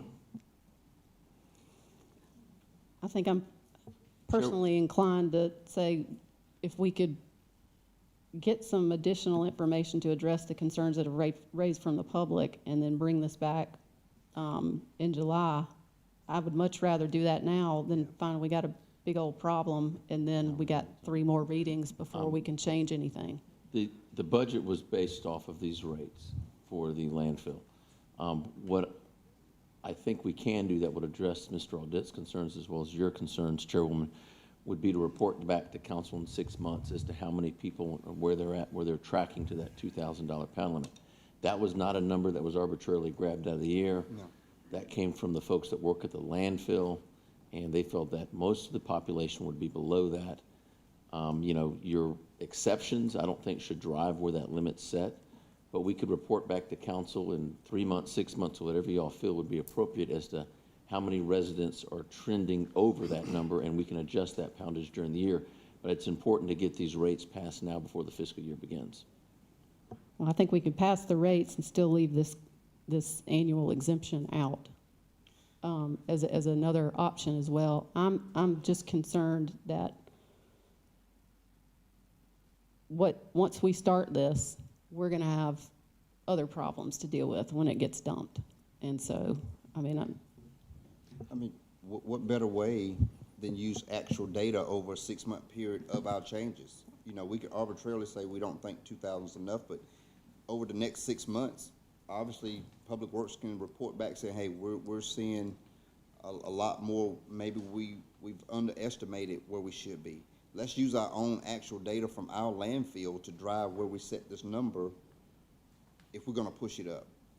So are I you guess suggesting taking the 2,000 question is, though, we haven't out really measured that. and wait Dave- 6 months? And it's our job. If there's one fundamental job that we have to do as council, that is to make sure that folks have a place to dump their trash, at least our residents. Certainly, we need to figure out a way to avoid commercial abuses of the process, but our residents need to be able to take the place. And if they're not going overboard, then why even do anything about it? I mean, you're telling me that why even It's the abuse institute by it? the abuse by the contractors using these personal residents for the tonnage. That's what drove the request from the landfill. This is a request that didn't come from myself, or it wasn't driven by dollar amounts. It was driven by the abuse of the contractors. And when you have one segment abusing the landfill like that, everybody else has to pay more to keep the landfill afloat. Remember, the landfill operates on its own little silo. We don't subsidize it with general fund taxes. It needs to be able to hold its own. And there are significant costs being borne by the landfill due to the abuse by the contractors. That's what drove this 2,000-pound limit, and that poundage, again, came from people that actually work at the landfill. We can report back to council in whatever time period you suggest, and we can adjust it accordingly during the year. But I would ask council to use the number that came from the folks that actually work at the landfill, where they felt the significant portion of our residents would be underneath that on an annual basis. We can come back to you in 3 months or 6 months with the actual numbers and adjust accordingly. But there was a lot of thought put into that. That thing, I think back in February at the Public Works meeting, they discussed this, and they made their plea to Public Works Committee to adjust that. So let me ask a question on this. When they go over 2,000 pounds and it's been recorded, what do you say to them? What is your response to them? You can no longer drop, or are you going to? No, you'll just be charged after that, after the 2,000 pounds. You just pay whatever the per ton rate is as in front of you. So you just pay incrementally more. So you'd still be able to, So it's just an exemption up to 2,000. You could still bring more. You just pay additional. As Kevin mentioned, it's an enterprise fund, so the idea is it supports itself. So if we're having the issue mainly with the contractors, why don't we specify that if we can somehow identify if they are contractors, and then track them that way, residents wouldn't be impacted by this, but just contractors? That's part of the problem. Tracking contractors is difficult in York County for a variety of reasons. And I'm just going to point out again, if you have a tree fall in your yard and you go over, a ton of that would cost you $34. So I mean, I don't think that 2,000, again, the $2,000 was not an arbitrary number grabbed out of the sky. 2,000 pounds. 2,000 pounds, thank you, sir. And again, we can report back to council to make sure, because the last thing we want to do is overcharge our residents for the disposal. But I'll also remind everybody that landfill is operated and it stands alone, so it has to pay for itself. These fees that we charge everybody pays for the landfill, so it's not a burden out of our general fund. And again, we're still well below the rates in terms of what the market rates are in the community. I don't hear any concern from the council on the rate setting. I think the question is, are we trying to solve a problem that's going to create a different one, and is there a better way to approach this? Because if what you're saying is not many residents exceed that amount, then why do we need to institute it on the residents? Is there a better way to target the commercial folks and give an exemption, especially for the fire departments that are dumping these things or doing something like that? Can we articulate that? Would it make sense to add in an exemption for the fire departments, people who would be cutting down fallen trees? Would that help solve the concern? I think a resident who cuts a tree down ought to be given that same practicality. I think part of the issue is you can't delineate between a resident and a contractor. They look alike sometimes. And when a contractor shows up and uses someone's residence to not pay, that's part of the problem. So I'm okay with a 6-month kind of a trial run over the next 6 months to determine if those numbers are accurate, or if those numbers need to be adjusted somewhat. So would you remove the 2,000 pound annually while we're going through the 6-month trial? No. I would use that as your monitoring. I would use that as your base to monitor it. Okay, and then Mike, you just said that we're below the market on what we're charging. Is there a reason why we're below the market? As I mentioned earlier, our primary focus is to cover the cost and the incremental costs. So we could certainly go higher, but what we see it is that the rates have recommended will cover our costs. So that's what we're recommending. That we're not, obviously trying to make profit. We're just trying to cover our costs and labor and overhead. Any other discussion? I was just gonna say, it just seems that we'd be encouraging people to use our landfill versus another landfill if we're the cheapest. It's not a lot of money, but. Well, I think there's a policy consideration, and I think for folks who've sat up here, and I know I was warned by this when I got on council, the more you start restricting this, the more you see it on the sides of the road. And that is a major concern that I think we can't overlook. In 6 months worth of dumping on the sides and having to hear from folks to only learn that, you've got trash out there that you don't have anybody to pick it up for, I think is a mistake. So I think we should spend a little bit more time to get that right. And I can't tell, I think if we exempt that and move forward with our rate setting, I certainly am comfortable with our rates being lower, because you do want folks to have an option to go dump it as cheap as possible, because we want it out of the roads and into the dumpster. So I will not be able to support this with that inclusion in there. Yeah, correct. I wouldn't. I think this is leading up to a bigger issue. I'll call for the vote.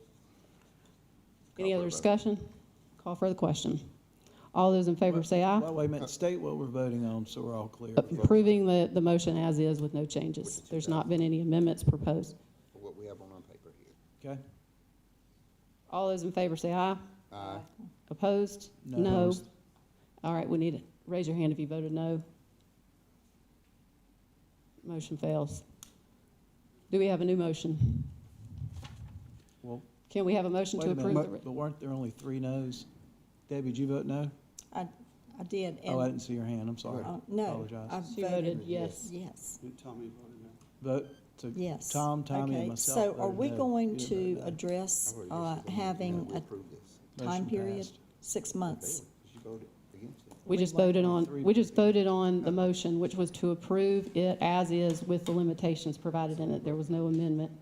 And Not looking at a 6-month. I think that There was, were only 3 no votes, so the motion passed. you actually raised your hand for no. I said no. Me, Tommy, and Tom were the 3 no. And me. Oh, you, okay. Thank you, I apologize. Yes, sir. Gotcha. Okay. So I make a motion that we approve the solid waste ordinance revisions, but excluding the fee exemption up to 2,000 pounds annually, while our staff looks and studies this for 6 months, and they come back to council with a recommendation on what that number should be. Second. Motion and a second. Any other discussion? Mr. Rowdy? That's the same exact motion that we just turned down. No, actually, He said no. approve it with the 2,000 pounds No. annually. He said removal of that provision. Removal, it's my southern draw. Oh, okay, all right. So what are we gonna set it You're at? taking off the 2,000 not. annually, not even monthly. You're taking off what we've got in place now. I think That's the point. what would stand is what's currently in place. And So that, the monthly 2,000 pound allowance is gonna stay in place. I don't, Is that what you're e- saying? the motion I took it currently out. is the move to approve with the removal of this limitation. Right. Correct. The limitation Mr. of 2,000 pounds annually. So, Mr. Huckabee, are you willing to amend your motion to make it limited to what currently is in the ordinance, which is 2,000 pounds a month? How about a little discussion on that from other members? I'd like to know what they think, because that's not what we were discussing. I don't think we have to wait 6 months. I think we've got some issues up here that we could go ahead and get management to take a I'll look amend at. it to how it reads today, yes. I'll do that. Okay. Second. Any other discussion? Yeah. I think it's not, well, I'll just be blunt. I think it's asinine to go against what our staff has already looked at and studied and come in with their professional opinion as to where this needs to fall versus it being an emotional target that we arbitrarily pull out. You know, we've had the data presented to us in the Public Works Committee. We're saying, why not look at the data for the next 6 months under this new rule? And if it's not panning out like we thought, we could always adjust it. But you guys are saying, let's leave everything the way it is and then see. But if we don't put any restraints or restrictions on it to try to curb the contractors abusing it, we'll never get accurate data because the contractors are gonna continue to do what they're doing with a 2,000-pound monthly limit. I don't see how that's gonna curb their appetite for abusing the system. This is not designed to to punish residents. It's to curb the problem that Public Works saw fit to bring to the Public Works Committee to say, hey, we have a problem. This is how we see best fit to solve it from what we've seen over the last however long they've looked at it. Public Works Committee saw fit to say, like we always would, let's see if this works. Let's see if this curbs the abuse. But if the will of council is to leave it in there at 2,000 pounds a month, leave it at 2,000 pounds a Yes. month, and we'll continue to see our landfills be abused by contractors. We do have a motion on the table. Any other discussion? Okay, what's the motion? The motion is to approve the rate schedule and to leave the limitations as is currently, and to report For back in 6 6 months. months. Correct. And All those, a appropriate phrasing, a safer phrasing would be move to reconsider third reading with an amendment to provide for the allowance, the weight allowance per month or per year. I think that's semantics. I think we understood the motion. If it needs to be changed, are you agreeable to that change? Sure, I am. All right. What Are change you is as a that? second? I think it's just a semantic What our one. attorney said. That the net effect of what we're doing is to approve the rate schedule so that we can meet the budget items and that we will report back in 6 months on this issue of the other limitation with the existing limitation in place. Is there still a concern? No, ma'am. Okay. All in favor, say aye. Aye. Any opposed? No. Motion carries 4-3. I have a request for a 5-minute break so that we can take a restroom break. We will report back at 8 o'clock.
All right, we are now back live. If we could have folks taking their seats. Hello? All right, we're going to continue on with our agenda. We'll move now to first item in old business. Council to consider second reading of an ordinance to amend section 91.05 of the York County Code of Ordinances, County Library Board, created composition officers meetings in order to reduce the size of the County Library Board to 7 district-specific members appointed by council, to clarify conditions for membership to the board, and to provide for other matters related thereto. Motion to approve. Motion and a second. Any discussion? Absolutely. Mr. Rowdy? I agree with several people that stood up, obviously, on both sides of this issue, from the timing of it to being misled, what I would say being misled about not being able to have a quorum so many times over the past year, 2 years, only to find out it's only happened once. Reducing the board, in my eyes, will restrict more people from having voices about how we operate. What, my mic's not on? Who was the second? Who was the second to the motion? Okay. Sorry. I needed to pause anyway. So I'll say all that to say this real quick. We should not be reducing our boards on the heels of the controversy of removing books. I do think it's ironic that the timing of this is not coincidental. If it's the right thing to do right now, it'll be the right thing to do in 6 months or in a year. But coming on the heels of what we just went through and what we are continuously going through about books in the library, it has to be duly connected as to why this change is coming up. And I don't want to be a part of the scheme to limit voices when obviously the library board has control over what books are in the library, where they're placed. If we're not going to get involved with that, we should not be trying to pander to the crowd of reducing the board. And I had some discussion with some of my fellow council members about if we're going to reduce the library board, we best be reducing all of them tonight. Let's don't cherry pick which ones we go after and change the makeup of what this county does and how we do it. So, and I know I voted for it the first time, but I was under the impression that things were happening that weren't happening that I've found out later to be true, not to be true. It's not because of the quorum, it's because of the controversy we just went through. And I don't want to be, Watts is telling me I voted against it, I thought I voted for it. I don't want to be a part of that. So if we can't reduce all boards to 7 members, and I've been told that some boards have to have more than 7, I'm not in favor of reducing the board. And like I said before, even with the book situation, it's a parenting choice. I don't want to be a part of anything that takes away rights from people. I hate taking away rights as it is from things that we have to decide up here. And it's not incumbent upon me to take away a parenting choice. One of the speakers earlier mentioned how they went to Blockbuster. One parent went with one child, another parent went with another child. Do that when it comes to the public library. But this is about not reducing the board, so I would not be supporting reducing any of our boards down to 7 people. Any other discussion? Yeah, real quick. Bump, you made a comment about removing. There's no removing of books here. There's just moving of books. Excuse me, moving the books. I won't support that either. Any other discussion? Yes, ma'am. Go ahead, Tom. Mr. Huckabee. I was just going to say, I haven't heard any reason why it would make sense to reduce the board from 10 to 7. Therefore, I'll be supporting the 10. And I'm not being persuaded to vote that way by anything anybody said here tonight. It's the same thing I said at our June 5th meeting, and I stand by it. Thank you. Any other discussion? All those in favor say aye. Aye. Any opposed? No. Hearing none, motion carries 5-2. We move now to new business.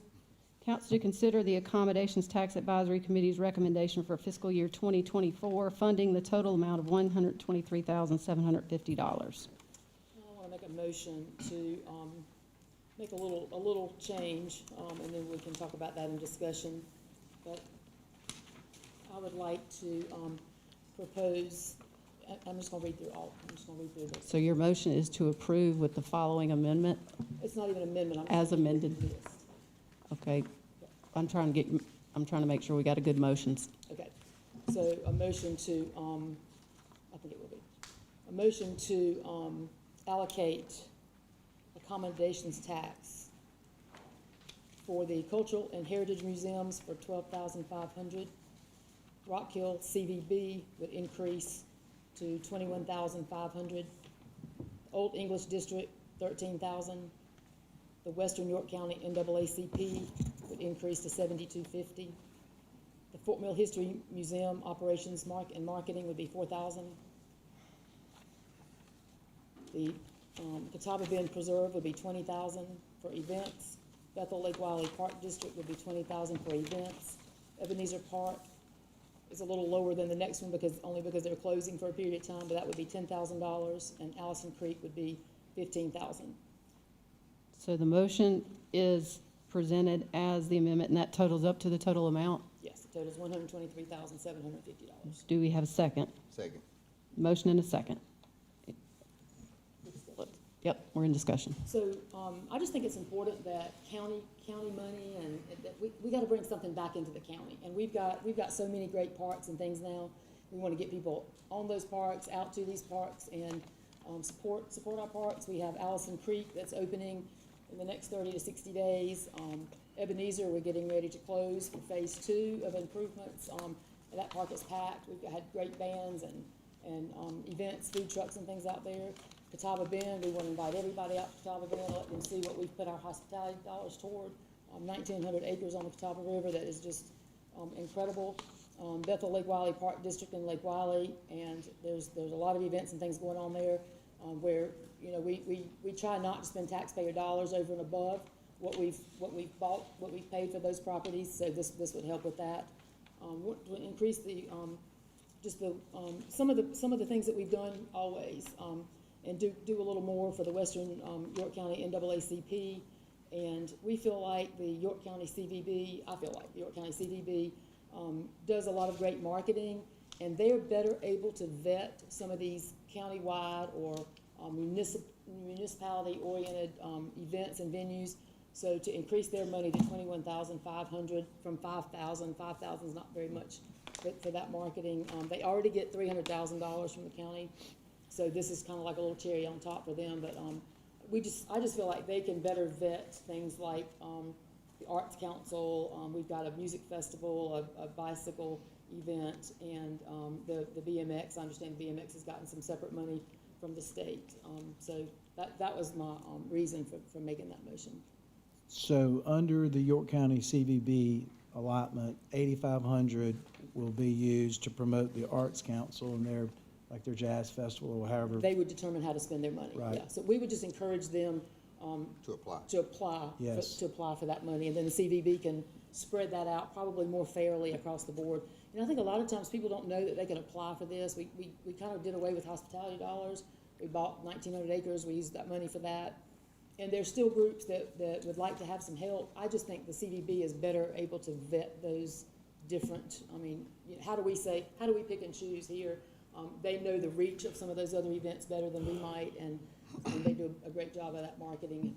And then the $8,000 that was allocated to the Rock Hill Bicycle Club for their spring classic race, That's you've also also going to put the that into the CVB Yes. for them to help promote that race. Yes. All right, and then I just have one question. So we're looking at a distribution of $123,750, but when I read through the general fund revenues, aren't we generating, Kevin, $1,150,000 in accommodations tax as I read through the general fund revenue? The accommodation tax has 3 buckets that are going to make that number up there. You've got your local and then 2 buckets from the state. One of the buckets from the state is what you are tasked with allocating tonight.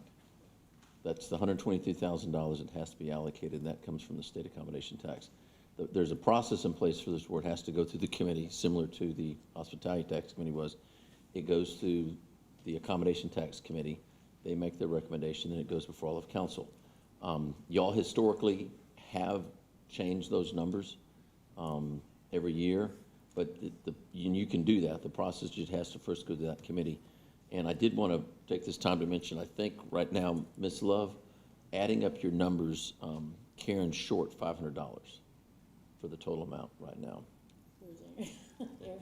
$500. While she's looking at that, I'm gonna go back to what I asked then. So I saw 4 line items for the accommodations tax under the general fund revenues that totaled $1,150,000. So even if there's 3, there are 4 that are marked. But where are we placing the rest of the funds generated from accommodations tax? Where do those funds go? A portion of the accommodation tax stays in the general fund. I think everything that we can, we pretty much keep inside the general fund to help offset our park expenses. $300,000 goes to the CVB, and then you have this portion here that's being divided up tonight. So the lion's share, what we have, stays in the general fund? Yes, sir. Okay, all right. I thought that's what was Yes, sir. happening. Just Sorry, clarifying. No, you're good. Answered too much and not what you wanted. No, that's okay. I have to ask questions to you twice, I understand.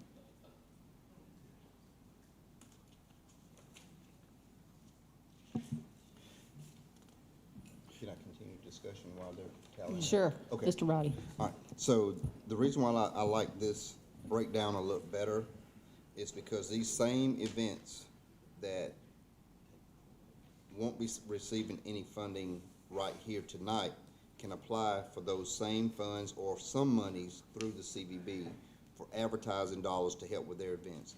Because that's what the CVB does, that's what they bring to the table. The advertising component, they help with hotels, lodging, and other components to help make events successful. And I think they would have a much better feel for how to better serve these organizations and events, because this is what the CVB does. Some of this is new to us coming to ask for funding, and I think having someone like the CVB who knows the area, knows how to advertise, knows how to pull people to York County would be a better avenue than just forking our money over to different organizations. They can apply with the CVB and coordinate some efforts to help them advertise, to help make those events successful. So that's why I like the idea of placing more funding to the CVB so that they can have a few more hands in some of the events that will be coming to help make them successful. And I think the organizations who are not getting funding tonight will be pleasantly surprised as what the CVB can do to help enhance their events, as well as giving them some funding to help put these events on and promote them. So Well, like this idea. I agree with what you're saying, and I'm gonna go back then to this. The 2024 UCI BMX Racing World Championship, that one event in 2024 will have the greatest economic impact of anything else that happens in York County in 2024, but yet we're not allocating any money to help promote that. I know we're gonna say the 300,000 we give to the CVB. No, I they was gonna could- say that, didn't they just get a big lump sum from the state? Well, Allison just said they just got $500,000 from the state, but still, that's a pretty big economic impact for York County. They're getting hotel, restaurants, Well, I and think the it's, I think it is, I incorporated, think it's unincorporated. economic impact mostly for Rock Hill, and so. Oh, no, the hotels are packed in York County when that happened 2 years We ago. don't have any of those in Lake Wiley yet, so. Kevin, what did you say? Did you say something about money that Rock Hill had received from the state? The city of Rock Hill has $500,000 coming from the state from that event. I can't speak to the accommodation taxes from last time the BMX event happened over there, but I was expecting to see a big bump in particular hospitality taxes. And that last time actually went down, and we researched and called, Becky's on here, some of the restaurants just to figure out why. People stayed in and ate less when that was in town. I know Ebenezer Park was packed when that was going on over here, but again, and this is accommodation taxes you're dividing up to, not tonight, which is driven by the hotels, not the hospitality tax. Right.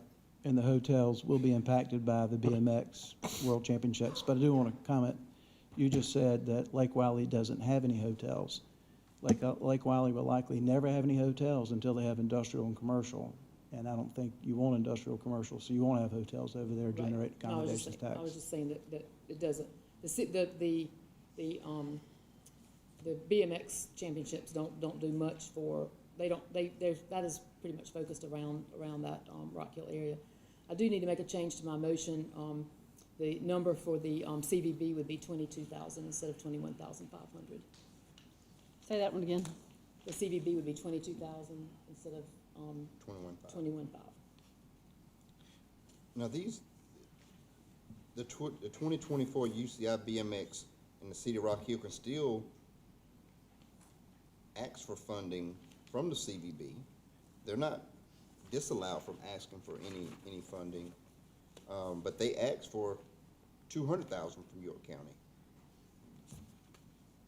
So I just think the money's well placed with the CVB, because they can do a multitude of things to help these same events be successful, advertising and some of the logistics. So, and I'm sure they're already going to be involved because it's right here in Rock Hill, and our CVB has a partnership with the city of Rock Hill. And last year they asked for 25,000 and they didn't get any, so they were probably pretty self-sufficient on that event.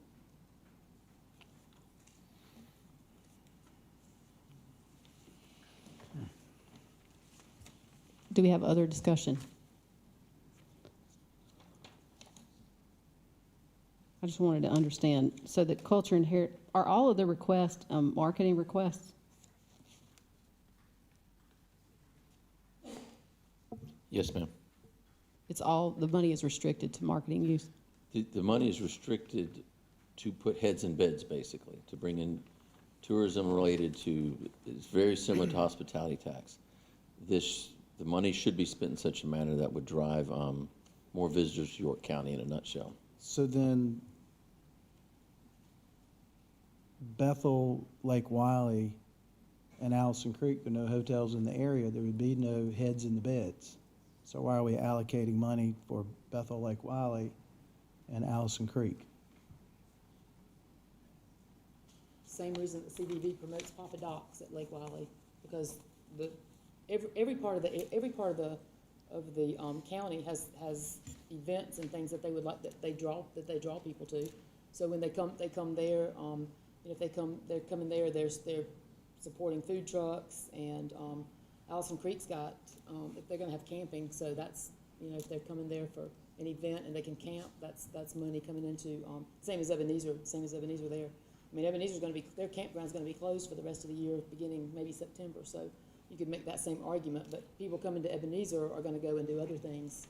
Right. Even though they're not camping during that. So don't quote me on this, but the BMX event sells out virtually every hotel in York County for 3 days, Right. 3 nights. I think that's great, and they make a lot of money, Rock Hill makes a lot of money from that. So I question whether Bethel, Lake Wiley, and Allison Creek are gonna put any heads in beds that generate accommodations tax.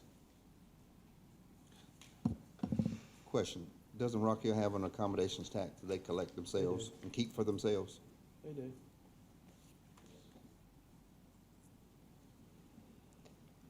Is there any other discussion, comments? I certainly understand. I think the fact that the way this works is applications are submitted for consideration. And apparently no county applications were submitted, which I think is wrong. I think we should be doing that, because the whole purpose of the A-tax is to put this in a place where we can continue to increase our county A-tax money. So we've appointed a board. We've asked them to consider the applications.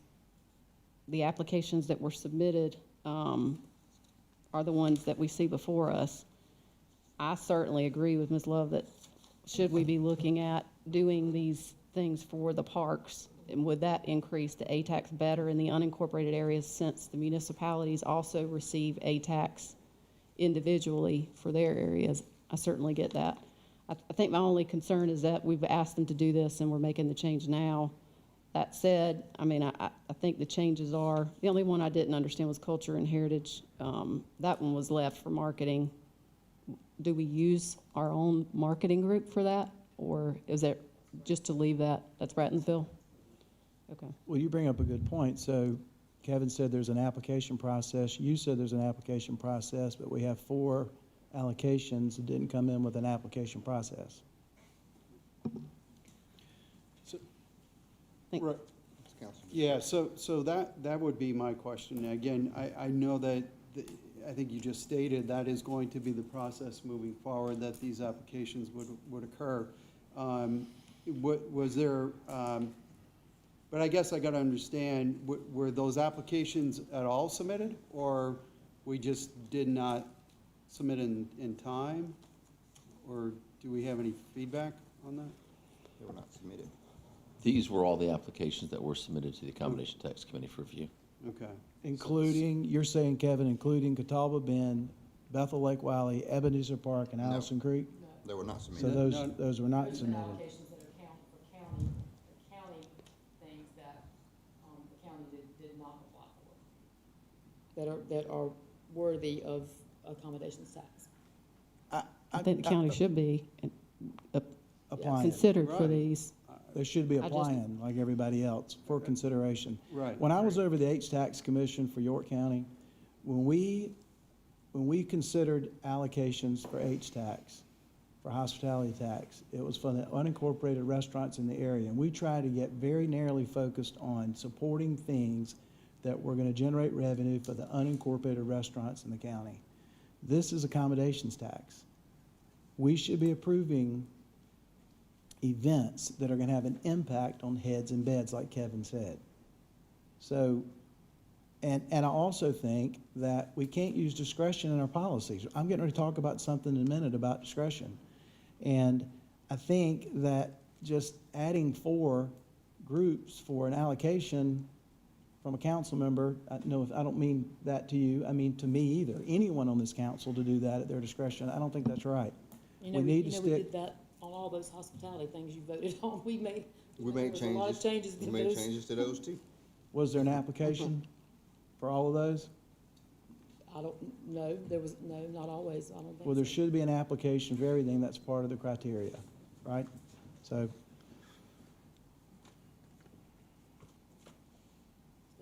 this is why citizens get upset with us, because we bend the rules, we do things that are in our best interest.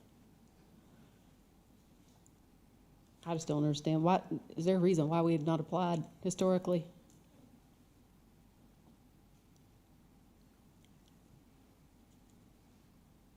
Well, one, Catawba Bend is just coming on board. Yeah.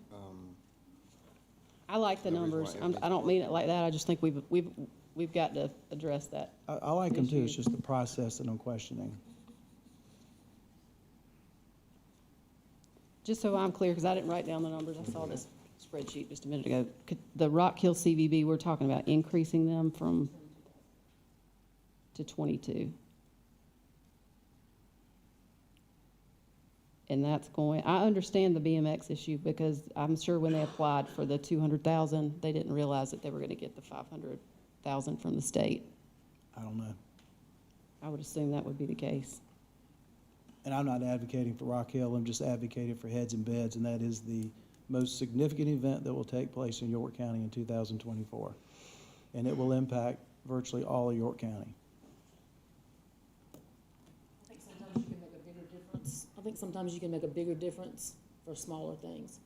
So it's I don't hard to disagree. it's hard to make a difference. You know, our $50,000 toward the BMX is a drop in the bucket, but you know, $22,000 for the CVB that they can put toward the Arts Commission or you know, the Bicycle Club. That's huge to those, and to the taxpayers in Bethel Lake Valley Park District. That's $20,000 is great. That allows us some events. Catawba Bend, it can go toward we've got a run out there that's coming up. I mean, you know, there's been talk of having an event out there with like music and vendors, and that's what helps pay for those things. Right, but what I'm saying is, though, the accommodations tax is generated from the hotels in our area I understand what you're saying. to help put more heads in the beds. So we should be approving everything that will put heads in beds. I wanna make a comment to some of our newer council members. Several years ago, when we stopped funding certain events and doing certain things with whether it was hospitality tax money or accommodation tax money surrounding these different events. One of the things that we said several years ago is that we wanted to help start up different events in the community and grow those events so that they become self-sustaining and didn't need some of this money. Obviously, some events on here sell the city out, sell the county out. Well, they don't need our money. We need to start helping some of these other small events get to the size that the BMX or the Strawberry Festival. Strawberry Festival is huge, huge success. I remember when that event first started up. We gave them funding, got them going. They're not getting a dime from us. But the event is still widely, hugely successful across this region. They're self-sustaining. We want to help people and get them off the bottle, and they fly high, soar, eagle, soar. We can't just keep throwing money back at the same old events who are selling out, doing well. It just seems like a money grab. Let's help some of our small events get to the size that the Strawberry Festival is. Get to the size Come See Me. Get to the size of the BMX. That's how we grow the community, not continuously funding the same old events at high levels. $50,000 can help 10 more events at $5,000 or 2 more events at $25,000. And I'm not picking on Rock Hill, but they applied for $200,000 from this county, get $500,000 from the state. They don't need our other little $50,000. Let's grow some other events to where we can sit back and say, I remember when that event first started, we gave them $5,000. Now they don't need a dime of our money. They're hugely successful. That's success. Success is not continuously feeding a program who's already successful. You know, we can do that with blindfolds on. But we can take a small event or an area that's going on in Ebenezer Park or Allison Creek. We need to start starting things up on our county property. We're getting into the parks business, the recreation business. We need to start funneling some funds to make our parks, our events successful as well. And that's just the reality of it. And maybe I'm off on the wrong foot, but that's how I see it. So I think there's you know, when it comes to Catawba Bend, for example, I think you did bring up a good point in regards to the more event, we're going to be event driven in Catawba Bend at this point. So the opportunity to get people out there exploring the 1,900 acres. I mean, as you go and you see the area, there is value in your statement in regards to smaller events to get people out to see what they have available out there in Catawba Bend. So. And I think CBV, they are very good at promoting, and I think there's an opportunity for a lot of these venues to go to CBV, and they partner together in order to, because they are a good arm of marketing in this area. Yep. Any other discussion? All those in favor say aye. Aye. Any opposed? Motion carries. Council to approve. Nope, I'm starting to read this paper.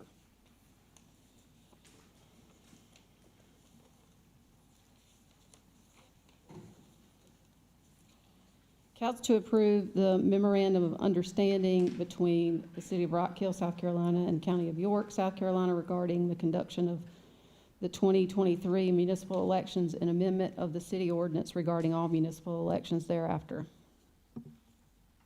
Motion to approve. We have a motion. Do we have a second? Motion and a second. Any discussion? I'm in the right place, right? All right. No discussion? All in favor say aye. Aye. Any opposed? Hearing none, motion carries. Moved out of items number 3 and 4. And before we do this, I'm going to say it this way since this is kind of fourth reading.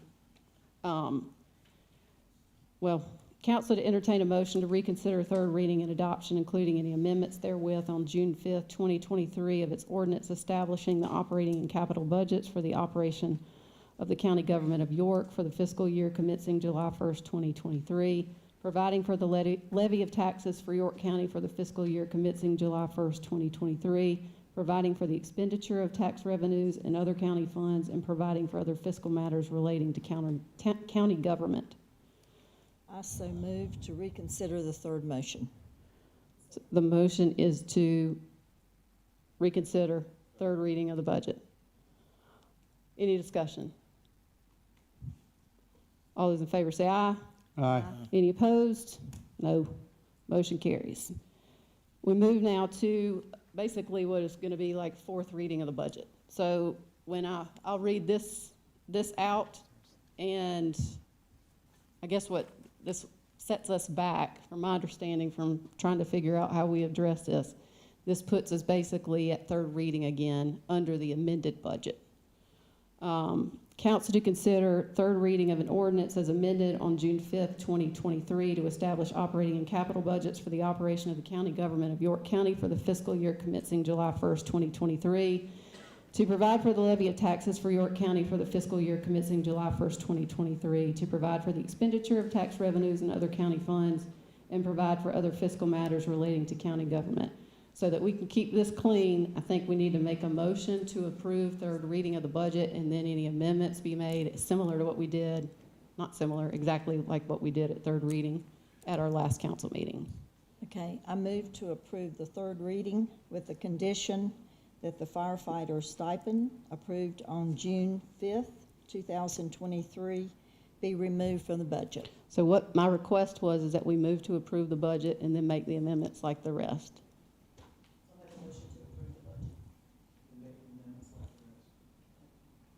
Will you amend your motion to that, to reflect that? Yes. Okay. So we have a motion to approve as amended. And we have a second. Who's our second? I couldn't tell. Motion is second. All right, so we're now in discussion and we can entertain amendments. Okay. The amendment is to move to approve the third reading with the condition that the firefighter stipend approval on June 5th, 2023 be removed from the budget. So the amendment is to remove the stipend Yes. Okay, do we have a second? We have a second. Now let's move into discussion on this item. Okay. Basically, I came in the night of June 5th with the intent to vote no for the stipend. And during comments, there was some confusion. And due to that, I am reconsidering my vote. Any other discussion? But you were asked 3 different times. I said I'm reconsidering my vote. That's my discussion. All right, let's have a discussion or comments from council. So I'll go ahead and Mr. start. Audette. Yeah, so, you know, our volunteer firemen, this stipend was to go to help them out when they go out on calls, give them some extra money for gas, et cetera. And what they do at all hours of the night and day is amazing, and I applaud them for it. I'm fully for supporting the stipend, and I want to thank each and every one of the volunteers for being out there and taking care of the public like they do. So thank you. Mr. Rowdy? The same as I said on that very night, you know, the advisory board did what they were gonna do, management looked at what they were gonna look at, and I said on that night that it needs to be turned back over to management and the advisory board to go back through and work through those numbers to come up with a way to find how do we move the money around? Because I said that night, we were basically moving money around. And now, all of a sudden, at third reading, we're saying increase it. So now, we put our staff and management in a tailspin to go out and find an additional $60,000 versus allowing third reading to go through. We revisit this issue and give management and advisory board an opportunity to work on how do we move our funding, whether we look at training, whether we look at increasing or decreasing. I just think we took the ball out of county management's hands that night when we didn't allow the conversations to be had with management, firefighters, the advisory board.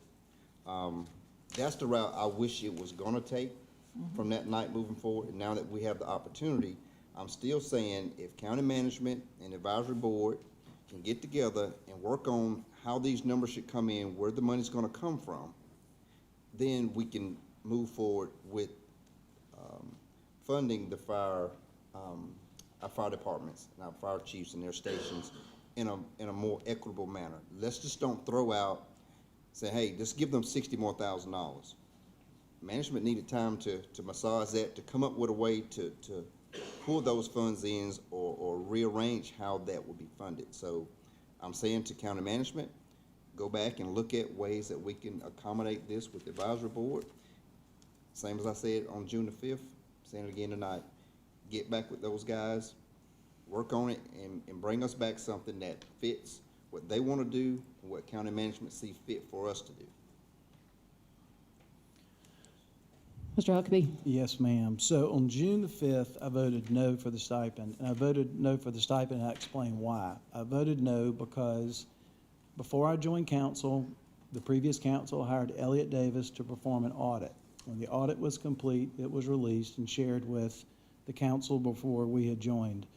And I believed that this stipend request should be addressed when we address the audit, everything that was mentioned in that audit.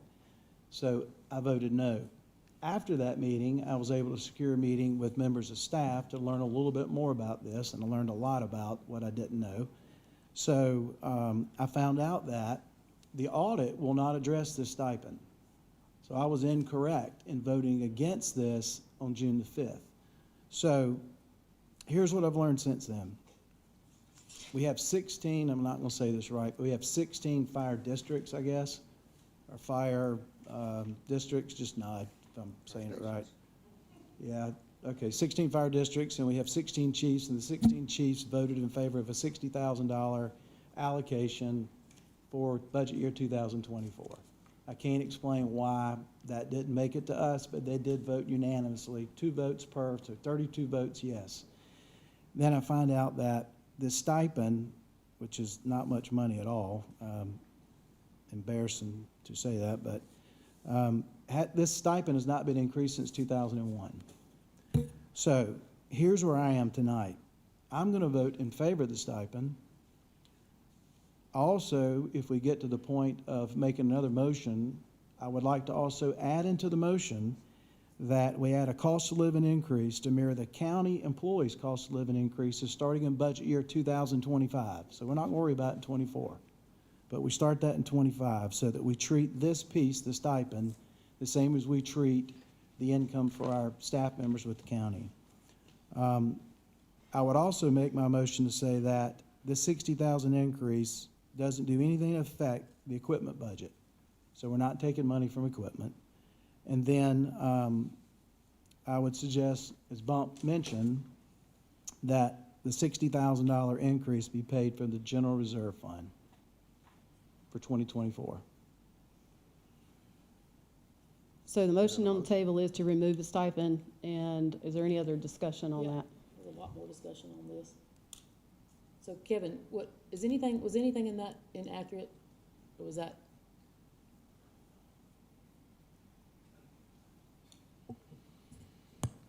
If I could maybe just address, Mr. Huckabee, you said there was a vote of the chiefs, a unanimous vote of the chiefs. I think that was held after all this. I mean, I don't think there, and I think Morris Russell's here in the audience.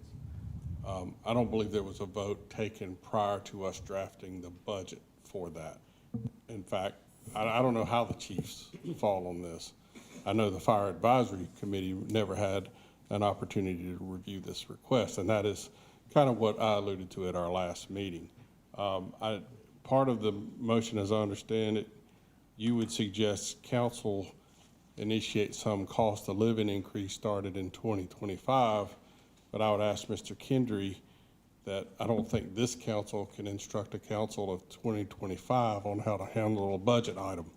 So I have concerns about that. It can, they won't be binding that future council. It's only every election cycle. So We can't tie the hands of future council. He has not made a motion to that effect.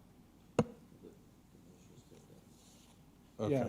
so I said if I were making a motion. Okay, But I'm sorry. getting educated too, so I appreciate you sharing okay, what you're sharing. and I wasn't sure. So I mean, please feel to correct me if I'm wrong. And the last thing was, did I understand that you would like the money for the $60,000 this year to come from the county's general fund and not from the fire department Only for taxation? only this year. Okay, and I guess I would defer to Kevin on, you know, I don't know, that very well may be legal. It's certainly not how we typically fund things in a district, in a department where they have their own revenue source. So I'll let Kevin speak to that. And I mean, that's, $60,000 will have to come from a cut somewhere else, and you'll just leave management to make that cut, I'm assuming? Not necessarily. No, not if we could take it out of a general fund, a slush fund. Well, I think just the for 1 current, year. just so that we're clear and we stay, because we still have a good bit on this agenda and we have executive session. The motion that's currently on the table is to remove the stipend. That's what we're debating right now. All right, let me clarify one thing. So I appreciate you outlining everything you did, because apparently we can't make a decision for a future council. I appreciate you letting me know that. The vote, my understanding is that they voted prior to our budget vote, the second reading. They voted back in, I think, April, but don't quote me on that. I haven't read their minutes, but they did vote unanimously.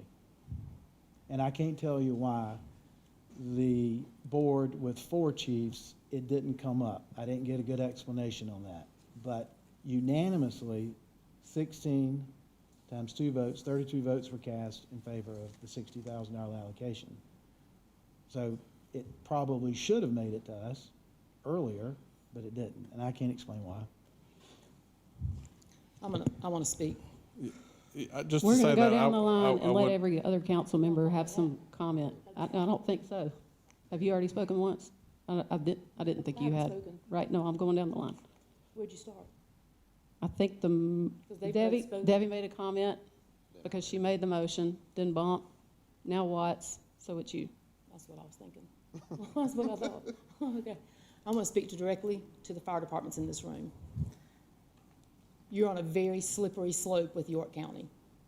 And you've got 3 people on a Justice and Public Safety Committee group. That committee, we're solid on fire departments in York County. And my goal before tonight, and hopefully after tonight, we have a meeting tomorrow, Justice and Public Safety Committee meeting. We had one back a few months ago, and we asked that we meet with y'all again in a few weeks after y'all had met with county management. And it's been way longer than a few weeks. So my goal is to not put a Band-Aid on fire service by giving you just a little bit more money. There are chiefs who are very happy with the way they maybe voted, the way you think they voted. I'm not so sure they all did. But if you have a choice of putting a Band-Aid on fire service or ripping that Band-Aid off and getting to the bottom of all the issues between the fire service and county, I would hope that you would choose ripping that Band-Aid off, and let's spend the next 6 months working on fire service so that we're not sitting here every single year having these same discussions. York County versus fire service. I've been on this council for 6.5 years, and we've done it every year. And where we're headed tonight, if this stipend is approved, is we're all going to walk out of here, and the firemen are all going to be happy because they're going to get a little more money, and the county's going to be happy because we don't have to deal with it anymore for a year. We don't have to deal with it until next February when you start to turn your budgets in again. My goal, and I've said this to the council members, is let's fix it. Let's work together and let's fix this so that going into next year's budget, it's right. We've got fire departments on the western side of the county. We've got fire departments on the busy side of the county. And it's going to be hard to find something that's equitable for everybody. There's no way that we can bring the money up on the western side to the same level that the guys who are up all night fighting fires and going to traffic accidents. It's just not equitable because the county is not homogeneous. But I will tell you that I will dedicate everything I've got into helping you get things right if we do it the right way. And this is very important. We're talking about a raise, an employee raise for volunteers. You need to think real long and hard about the definition of a volunteer, because what you've got right now, that definition says you got York County on your back. And if that's what you want, then why don't we just pay you all and make you all county employees? But if you want, No comments from the, no comments. Hey, I know that It this would cost is, our taxpayers. no comments from It would take, gallery, cost our please. taxpayers a lot of money. So for those of us who value volunteer firefighters, who are the three of us that are on that committee, my suggestion to you and to the people up here is that we work on fire service over the next 6 months, and we get it right going into next year. Okay. Mr. Atkins. Well, I was in the room and the hands were unanimous. And, I mean, one reason why they ain't asking for so much, I guess they just ain't greedy. They love what they do. And I'm 100% in support of helping them and showing that we show some appreciation. It's a slippery slope. Have you already commented? Okay. Well, I support the stipend, and the reason why I didn't think that we should open the budget is because I think $60,000 out of a $440 million appropriations budget, that just was not a good thing. The history of the stipend is that it started out in 2001 for $150,000, and it was retirement benefit. And in a few years ago, the stipend was changed to allow for direct payment because it's hard to recruit volunteers, especially younger ones who don't want to use that or aren't going to be here in order to benefit from a retirement benefit. In the past 20 years, that $150,000, I spoke with Aaron, somebody's got to correct me if I'm wrong, because I look in the budget book and it looks like there's a little bit of a difference because it says 160 versus 150, but when I talked with Aaron, he said the 150 had never been changed. In 22 years, that number had never been changed to account for inflation, to account for, anything. And I think what we're talking about is pennies on the dollar, $5, $6, $7, maybe $8 to show up to a call to offset the cost of gas, to offset to me, that's the least that can be done. My understanding was that the Fire Chiefs Association did bring this up in their fire chiefs meeting for whatever reason, and brought it up to council because I remember having a discussion about it. In fact, I think our council was up here, it was April 17th, before first reading of the budget, May 1st, where the request was at least made. So I do think the request was made. Why it didn't end up in front of the Rural Fire Board is a different question. But I think substance over form, and I think they did make the request. And you know what? This is cheap. I mean, I hear these things like, well, that's not enough. Well, this is what these folks have requested. And if they've requested it, and this doesn't even bring them on par with the inflation for what I see in the rural fire budget that increases just the fuel cost 30%, I think this is a minor way for us to say thank you. It doesn't increase the budget. I also have looked through, because I think that we've got to do a little bit better job communicating and finding ways to do this. I mean, as I look through the rural fire budget, I think there are places to address this. The motion that was previously made was to not have it come from the equipment, come at the expense of the equipment, which I think was the concern, is that somehow this additional amount would be taken from equipment needs. That doesn't need to happen. There's a whole line item here where I think that if you look at the actual budgets, and I have a line item of ways that we can approach it, and there's another one, but I think for purposes of where we are right now, the motion is to remove it, and so I think that we need to vote on the removal of the stipend altogether. That's the current motion on the table. All those in favor of removing the stipend, say aye. Aye. All those opposed, say no. No. So the noes have it.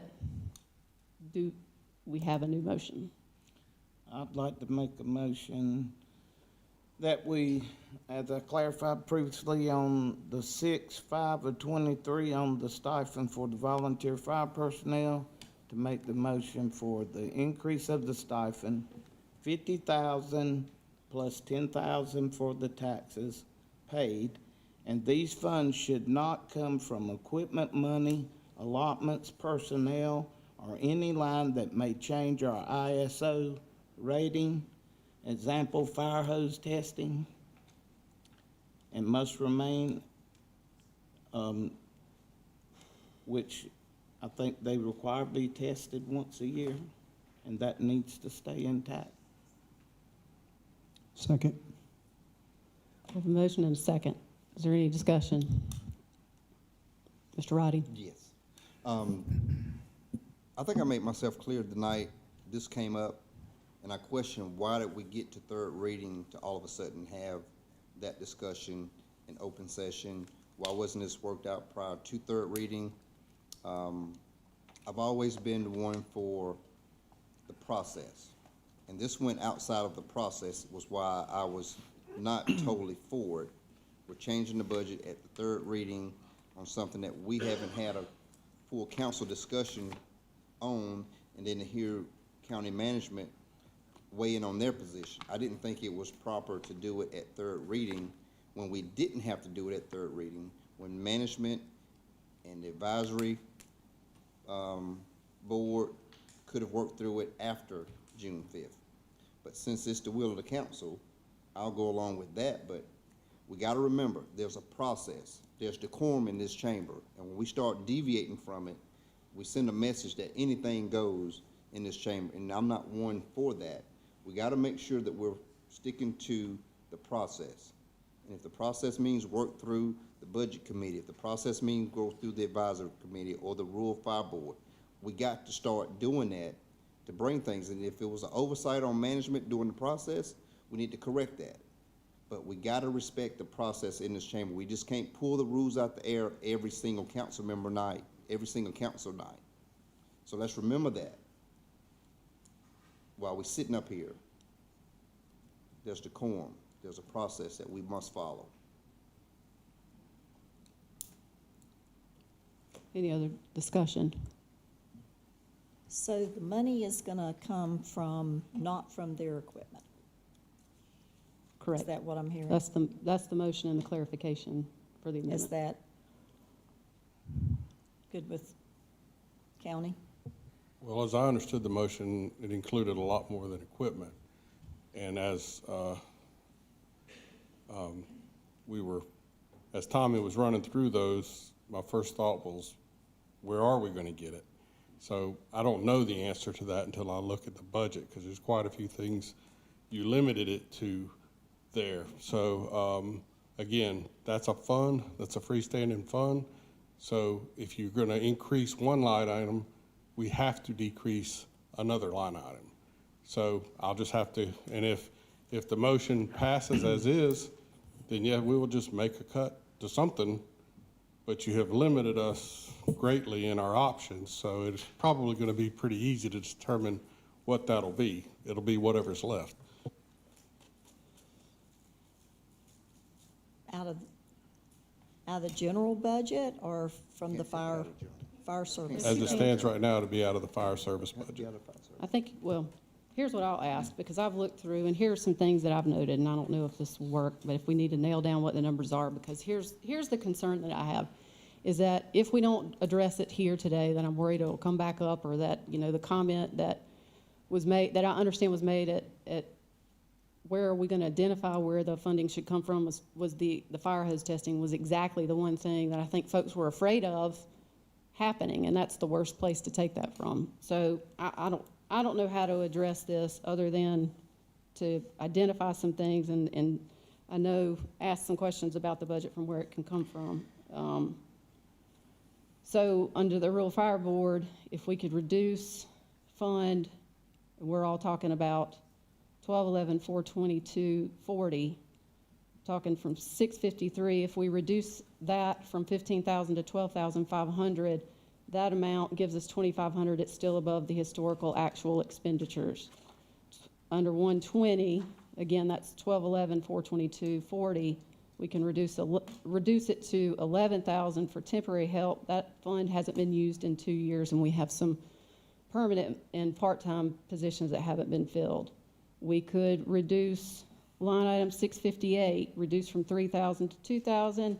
That still leaves enough that's nearly double the budgeted over the historical expenditures. 741, reduced from 1.575 million to 1.55 million. That gives us 25,000, still well above the actual historical expenditures. Remove item 320, consulting. That would add $1,000. Fund hasn't been used in the last 2 years, at least from the budget we looked at. The desk phones, 532, We could add 1,000, fund not used in the last 2 years. Reduce the budget by 5,000 under line 533. This cut will still allow what has actually been expended in the last 2 years.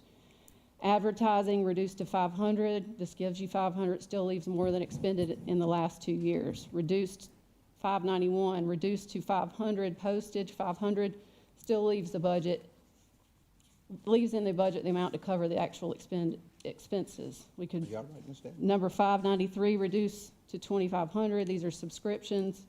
If we reduce it to the actual amount that's been spent in the last 2 years.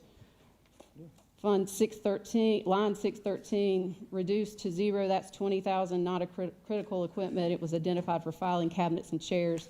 That's something that certainly could be supplemented by the general fund. Line item 631, if we reduce that to 7,500, that would still allow for 1,500 and reduce to the actual expenditures. 653 reduced to 13,500, that's 1,500 that you add, still well above the actual expenditures. Reduce the office supplies by 1,000, that still leaves it, nets you 1,000, reduces it to actual expenditures. 651, reduce 5,000 building repairs. That adds 5,000. It's still well above the historical actual expenditures. I also think we could free up some budget money. I mean, I would like to ask some questions about other areas that we can go to.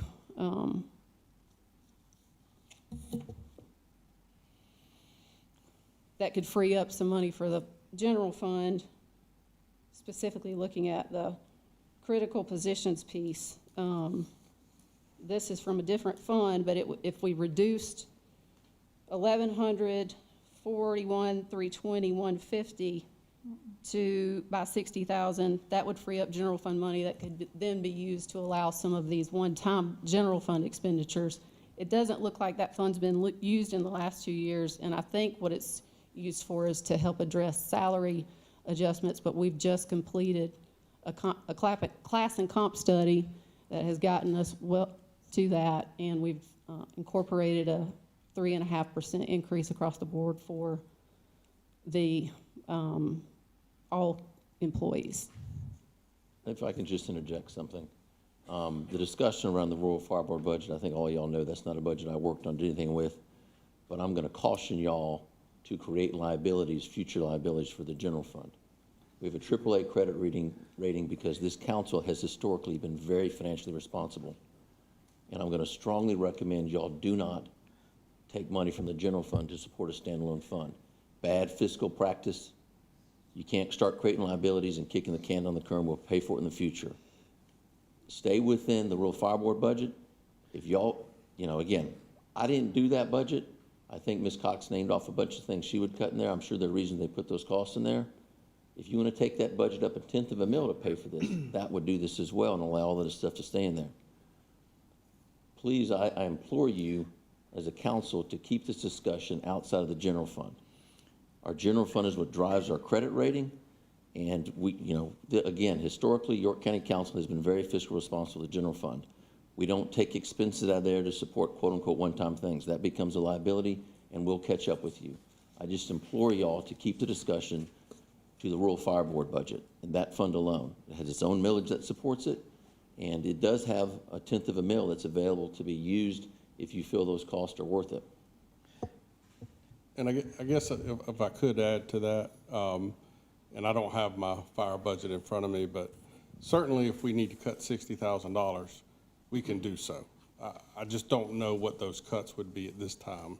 So I guess from council, if you want us to find those cuts or if you want to find those cuts, it works either way. But certainly there's $60,000 to be found. I think what you just said and what Christian just did was the same exact thing that I asked for to happen after we approved the budget, for management to sit down and figure up a way to make it work. And I said, only thing we were going to be doing was moving the money around from one place to another because we have to operate within that budget. We can't just reach over in the general fund and stuff 60,000 over into the rural fire board and say it works now. That's what management is supposed to do. That's not what we're supposed to thumb through and do. It's a process to this. It's a process to this. And I can't say it enough. We asked why I asked for county management to be able to work through this very thing after the budget was passed, but no, people wanted to go outside the process and just force it down our throat. I think it undermines the whole process that we have laid out. We have to protect that. But if it approves tonight, like I said, he'll find it and bring us back to us and say, hey, this is where the cuts are gonna have to be made somewhere, because we've got to operate within a budget, or we increase the millage. It's only two options. All that list in the rural fire board would exceed the amount that's been requested under there. So if we want to stay in the rural fire board budget, that's fine. But I do think that sometimes there are capital expenditures, including the phones and the, I know with the radios that have been supplemented from that in years past. And I do still want to ask the question about this other line item, but if we could stay within those parameters, it's just concerning to me that we need to be working together with the fire service. And I just have concerns that the one thing that was proposed as the cut after the June meeting, which was another meeting, was the one thing that I heard was what was most talked about as being a problem at that meeting. So I have no problem with leaving it within that fund, but I think as long as we all understand what the spirit of the request is, we would ask management to consider that as they're doing that. Is there any other discussion on this item? Is there any needed for us to finish from management or legal? Not on that item. Okay, all those in favor say aye. Aye. Any opposed? No. No. Motion carries 4-3. Do we have any other motions? Yes. Have a motion to amend the rec tax funding allocation approved at our June 5th council meeting. As a result, there will be a $181,691.94 shortfall for Lake Wiley if this is approved. This motion would recommend the difference be paid from the Section 1235 Lake Wiley Rec Fund for the tax year 2024 only. Second. Can you repeat that motion? I want to make sure I understood that.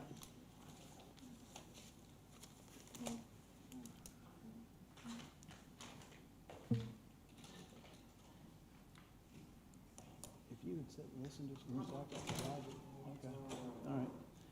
I've got a slide I'd like to pull up and explain why. Can I hear the motion again, or somebody read it back to me? I didn't hear the Motion to amend the motion. rec tax funding allocation approved at our June 5th council meeting. As a result, there will be a $181,691.94 shortfall for Lake Wiley. This motion would recommend the difference be paid from the Section 1235 Lake Wiley Rec Fund for tax year 2024 only. So there's a motion and a second. Moving to discussion.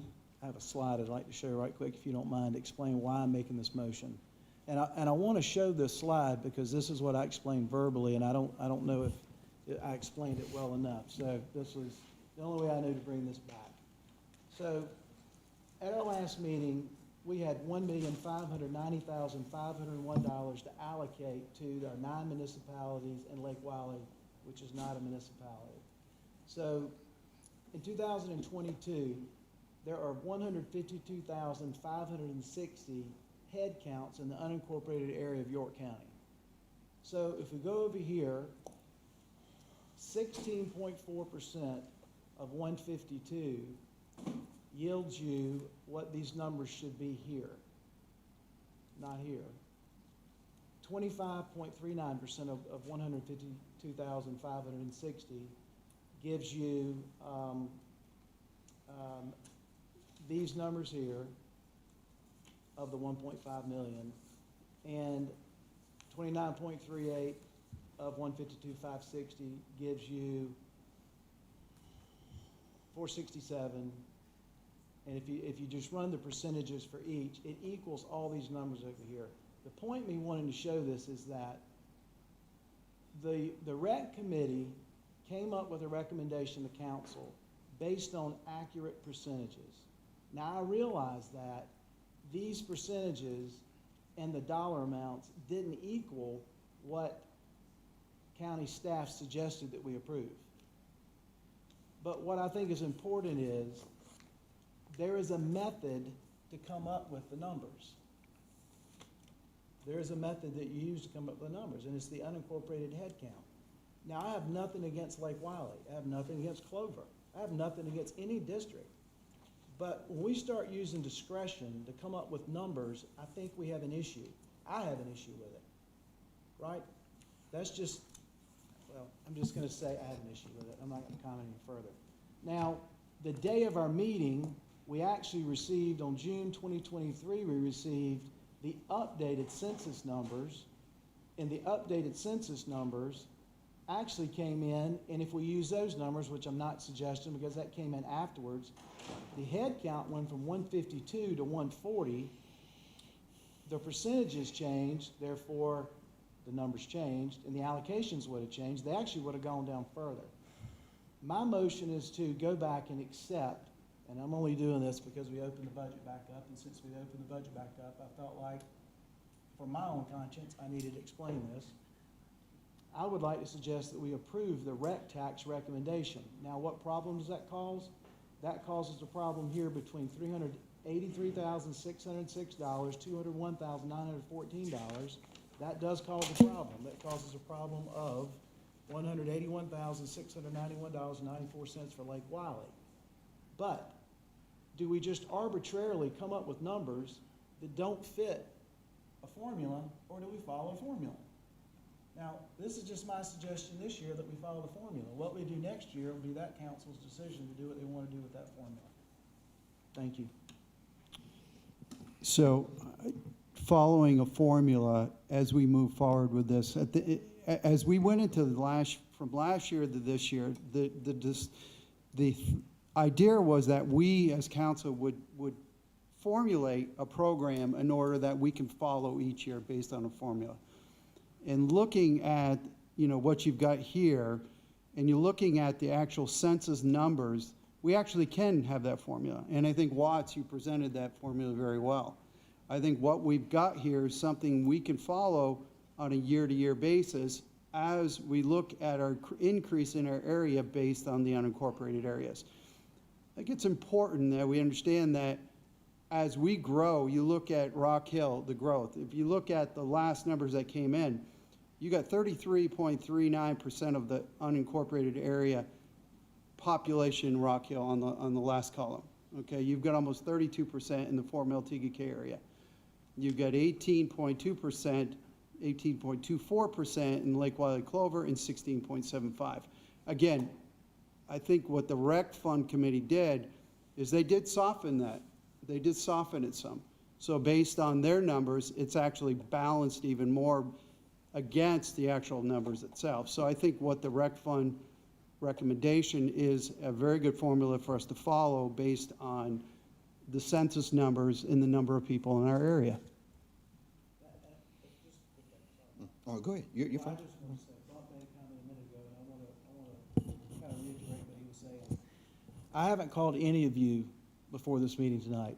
Tom, to second the motion. That's it. Not to talk to Tom about his vote. So none of you have I called and talked to about what I was presenting tonight. So sometimes I think it is difficult on council that the votes are secured before we get to a meeting and we don't have discussion at a meeting. I'd like to see more discussion on items at a meeting. Now, I know it's difficult because you got the public watching you and listening to you. But I, for one, don't have time to go to 3 other council members, or maybe 4 or 5, to get 3 solid votes with me to get something done. That's why I chose to come back, and since we opened the budget, and present this tonight, so you see why I said what I said on June 5th, and I'm saying it tonight. I have nothing against Lake Wiley. This is just a matter of principle. Mr. Rowdy. I want to go back and bring everyone up to speed of what happened last year. This all came to a head last year when the Rec Coalition couldn't determine how the funds would be split up, what the formula was. We were up against the wall of sunsetting this. If the Rec Coalition, it wasn't council's responsibility, it wasn't council's duty to come up with a formula. We turned it over to the Rec Coalition and said, hey, if you can't come up with how this would be formulated, or how the money would be split up.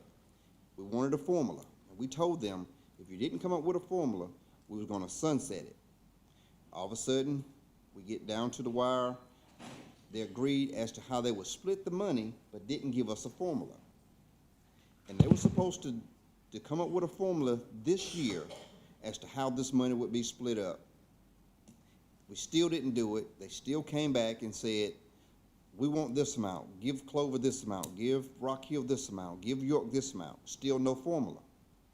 The same thing that we went through last year, and I warned people, we're gonna be right back in the same boat again in 2023.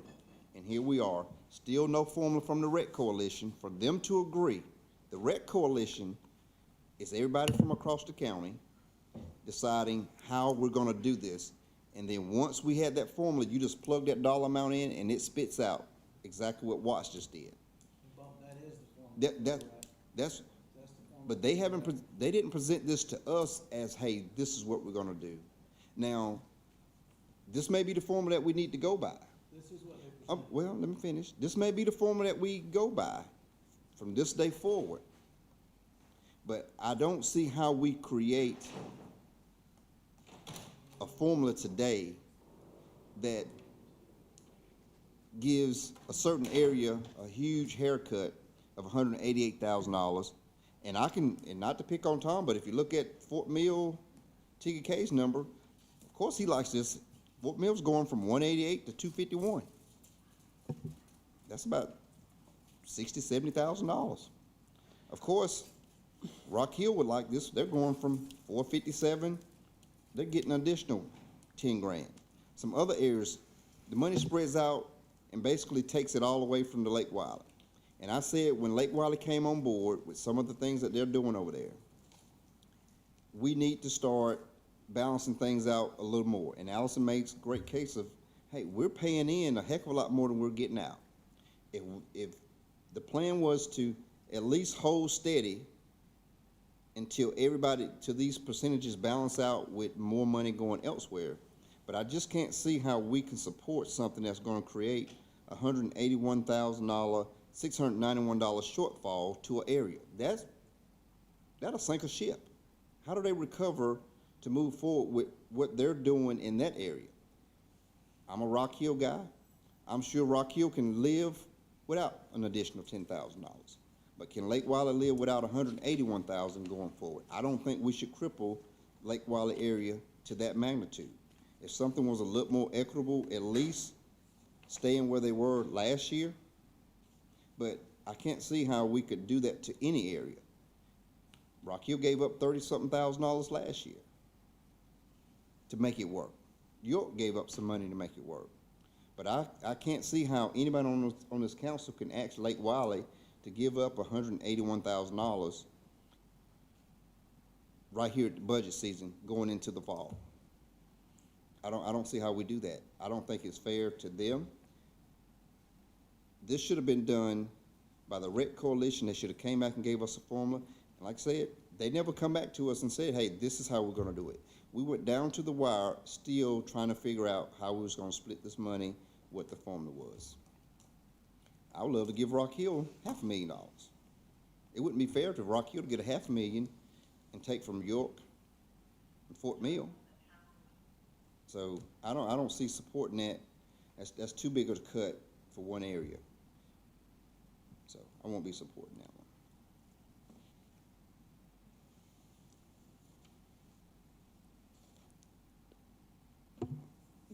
On behalf of Lake Wiley, I don't think everybody understands that we are in a hole. We are paying in. We are not getting back. In this allocation, everybody else starts out at 0. Lake Wiley starts out with an allocation of 1.5% tax to everybody in the unincorporated areas of Lake Wiley. And Clover's number is way high for their area. And you know, we're always the donor district for just about everything because we're the largest unincorporated area of the county. So we start out in a hole. And with the allocation that we're getting from the rec funding, we haven't even come back up to the 0 before the municipalities want to take their part of the allocation. It's the most unsportsmanship-like thing I've ever seen. I've never experienced the selfishness of people trying to take money from others. I mean, and if you don't think I'm gonna defend the people that I represent, you're wrong. Because it's just not the right thing to do. It's so wrong. And if you take some glasses and you pour some water into those glasses, you're gonna have all of them empty but one. And that's the Lake Wiley glass. When you're talking about what's paid into it, there's one glass that's gonna have some water in it. And that's Lake Wiley's. That's what we pay in as a community. And we're not even, when you fill up the glasses with the allocation, we're not even up to that amount of water before you start putting that allocation into your glasses. So if you really want to be fair, give Lake Wiley back what we put in. That eliminates 1.5 meals for us, and then y'all split the rest of it, however y'all want to split it. Rock Hill, Fort Mill, TK, York, y'all split the rest of it, but bring us back up to ground zero before you start taking off the top. And that's what's fair. That's the only thing that's fair. All due respect to Allison, with the calculation that is used to calculate the monies, these are the percentages, and that is the number. This is the number, I'm sorry. This is the number. And this is what was presented to us from the Rec Tax Committee that came before council and presented this. It didn't take into account that Lake Wiley pays in and they don't. It's not fixed to calculate what Lake Wiley pays in or anybody else pays in. It takes the unincorporated head count, and that's how they calculate the numbers. So the question that you're bringing up is, and again, I'm not looking to suggest we do anything different for Lake Wiley or anybody else. I didn't even look at what anybody else's numbers were, period. But what I'm saying is, when we begin to deviate from a formula, then we need to revisit the method or the policy around deviating the money. Well, then commit yourself to doing that before next year and get it right. But don't take our money this year. I'd be glad to. Well, I mean, look, it's got to come to vote. The motion's out there, it's got a second, it's got to come to vote. And I said in my motion that we need to make Lake Wiley whole, but I don't think you make it whole from here. And then we have a year to work on what the policy is for Lake Wiley. Maybe you're right, Lake Wiley's pulled out, it's not even a part of this, since it's not a municipal association. I'm not sure what the answer is. We've had a year since last year to work on this. And the year before. Part of the concern that I have is, and this is why I think reopening the budget is just, and us not, I mean, I think the motion at the last meeting was to refer it to a workshop where we could troubleshoot some of these things. When you get into an issue like this, you make a motion. I'm not even sure what's the motion request? Which column is it that the motion request was made from? Municipal Association, the one in the middle. This one here. Okay, this is just back to what the municipalities requested. Yeah, I mean, because it follows a formula. That's the only reason why. The formula being population numbers. I think not being able, I mean, I'm hearing comments and I'm trying to shepherd us to a resolution that, number one, I'm not going to put someone in a situation, and I stand by what I said at our last meeting, I'm not going to put Lake Wiley's folks in a how this was proposed in the budget, it results in a tax increase unless you take it from their general fund. And I'm not sure, I don't think that's an appropriate result. Population in a vacuum makes sense to me, but we aren't in a vacuum, and we do have some other issues to address. To me, I'm hearing comments from Ms. Love saying Clover's allocation is too high. Seems like we ought to have a discussion about that. York, those are the push points or areas where I think there could have been some discussion. York, I think those, and let me start with this. I should have started with this. We live in such a wonderful county where we have so many municipalities doing great things. We need to remember that we are fighting over at most $180,000 when our county is just blessed. We're blessed with so many municipalities working their butts off to do the best they can for the citizens that they serve, all of us. And so I think that's the one thing to take away from this that's really important, is to say, look, this extra $3,000 that would go to McConnell's is huge, because it would help them tremendously. And so these numbers are important, and it goes towards their park, supporting their parks. And when you look back at this, though, I look at York, and I know that York's distribution was 131 immediately before this, not 208. So, and then I've heard from municipalities who said we're fine with the allocation that was given, because the difference is so little. This is where this setting, to have this discussion, is difficult. It would have been so much better to have this in a workshop to where we could address these things. I mean, if I were to come up with something, I would be looking at increasing the Hickory Grove, McConnell, Share, and Smyrna's to the 13 that they requested, finding ways to maneuver this, but going straight to a population number makes it impossible. So at one point, they were using school populations. You know, so what is the right formula? You know, we could use census data for the unincorporated. We can use school population. We can have a weighted average for which areas bring in. So there's probably 10 different formulas that could be used. It's just, is this the right one, or do we go back to using school population? Or do we have a weighted average for the area that brings in bukus of dollars and says, hey, even at this rate, I'm not even back to what I'm putting in? That's the conversation that needs to be had if we're going to decide. But the onus was on the Rec Coalition last year to figure this out, because we were this close to sunsetting this last year and doing away with it. And I thought we would have got it correct by now, but the Rec Coalition still hasn't come here and said, hey, this is how we want to do it.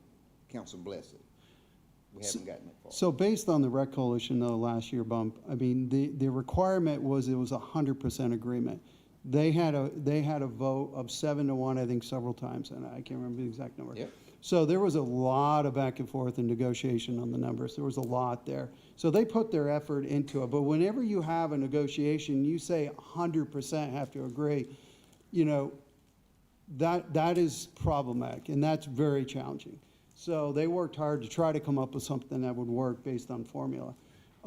You know, I think it's important, and I would ask Allison, is that the 1.5%, can you explain what that's used for? You were saying 1.5%, just so the public knows. What it's used for? Yeah, that. It goes into the pot that's allocated out to all of these entities. Okay.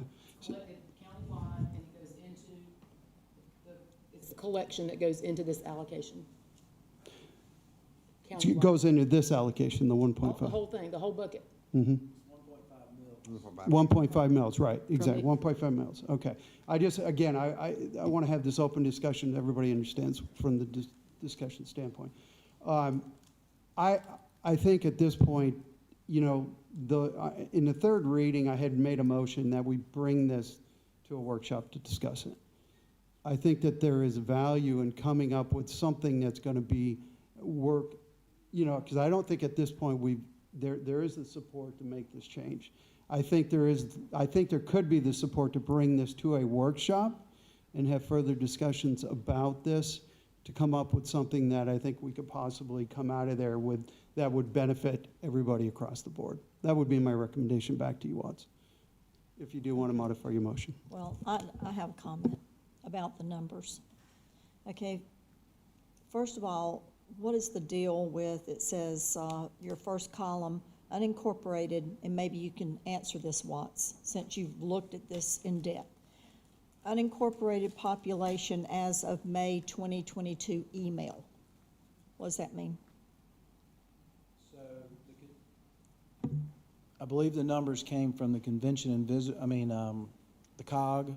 The numbers came from the COG in May, and then they were updated in June. So the June census came out with updated numbers in June of 23. So I see a really big problem. Okay, if you look at unincorporated population as of May 2022 email, look at your Clover Lake Wiley area, 38,735. Then go over here to the end, unincorporated population as of June 2023, email, Clover Lake Wiley. They, Lost. I've been on those roads over there, and I know a lot of people here from Lake Wiley, and I would beg to differ on the population of Lake Wiley and Clover have reduced, what is that, 13,000. Yeah, the census shows a reduction in the unincorporated area of those areas, and Rock Hill grew, I guess, by annexation. I haven't asked why. Rock Hill or Lake Wiley? I said Rock Hill grew by annexation, I think, but I haven't asked why. But why did Lake Wiley reduce the The population? unincorporated area, I don't know that. I mean, this is just what the census showed. Well, no more complaining on roads in Lake Wiley, because you've just reduced your population 13,000, so you don't have a problem there. Okay, and why is it lumped, Fort Mill and Tega? Why are we not separated? Do you know that answer to that? They are separated. Where? The population? Yeah, but they go by school district when they pull this information. So if you look at school district. I thought it was No. population, not school district. This is population in the unincorporated. But it's population, yeah, but that is the school district. That's why they put us together. No, it's These are emails. census numbers. It doesn't say anything about the school district. But this is Fort Mill and Tega incorporate the Fort Mill School District. So that's, if you're asking about our district, that incorporates the population. They're combined, so. So let's clarify, if that's a clarifying question. That, as I understand, the middle column is the percentages that were presented by the municipalities, which come from the COG, and those numbers are the percentage of the unincorporated population. I don't know that anyone disputes that middle column population number, do they? Yeah, and that's confusing to me, that middle column. I think that's what the municipalities requested, and they've requested it based upon pure population numbers. And then I beg to differ on the 2020 census. There have been historical problems with that census because of COVID. So maybe we take Tom's suggestion and we refer this to a workshop so we can talk through it. The intention is not to hurt anybody. The intention is to follow a method and be consistent with the method. That's it. And let everybody understand the numbers and. Or just make a decision and I won't vote. And if you're gonna ask me for a vote tonight, I want the county's recommendation, what staff recommendation was. Their recommendation was to go with the same thing as last year.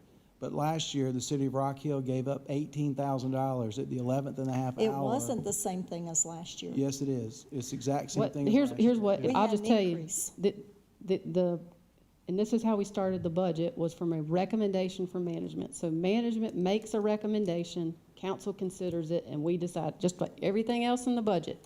Management makes a recommendation. It's our job to represent the constituents and decide, do we agree, do we not agree, how do we vet that? This is a difficult issue, but what happened last year was there was allocations that were made in order to keep this alive, and what management's recommendation was this year was to use the 90,000 that it increased, the growth amount, was to apply that pro rata.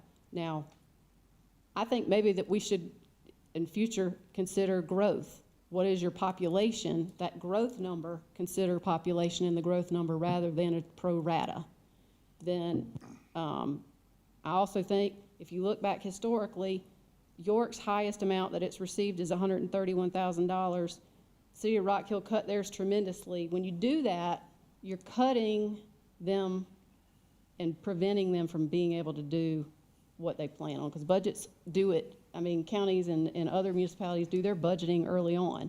So they kind of need to know what they can count on and it not move around and shake around. So I understand that wanting to look at that, and when I hear comments like there's an area that some folks think needs to be reduced, but we're not having that conversation, that's what's frustrating to me. So. I'm sure York were like 208,000 over there, 116. That's just what their percentages call for, though. So I'll make a motion to amend my motion to refer this conversation about the rec tax funding to still approve $1,590,000 $501 in the budget, but to refer this conversation to a workshop. Second. I can go along with that.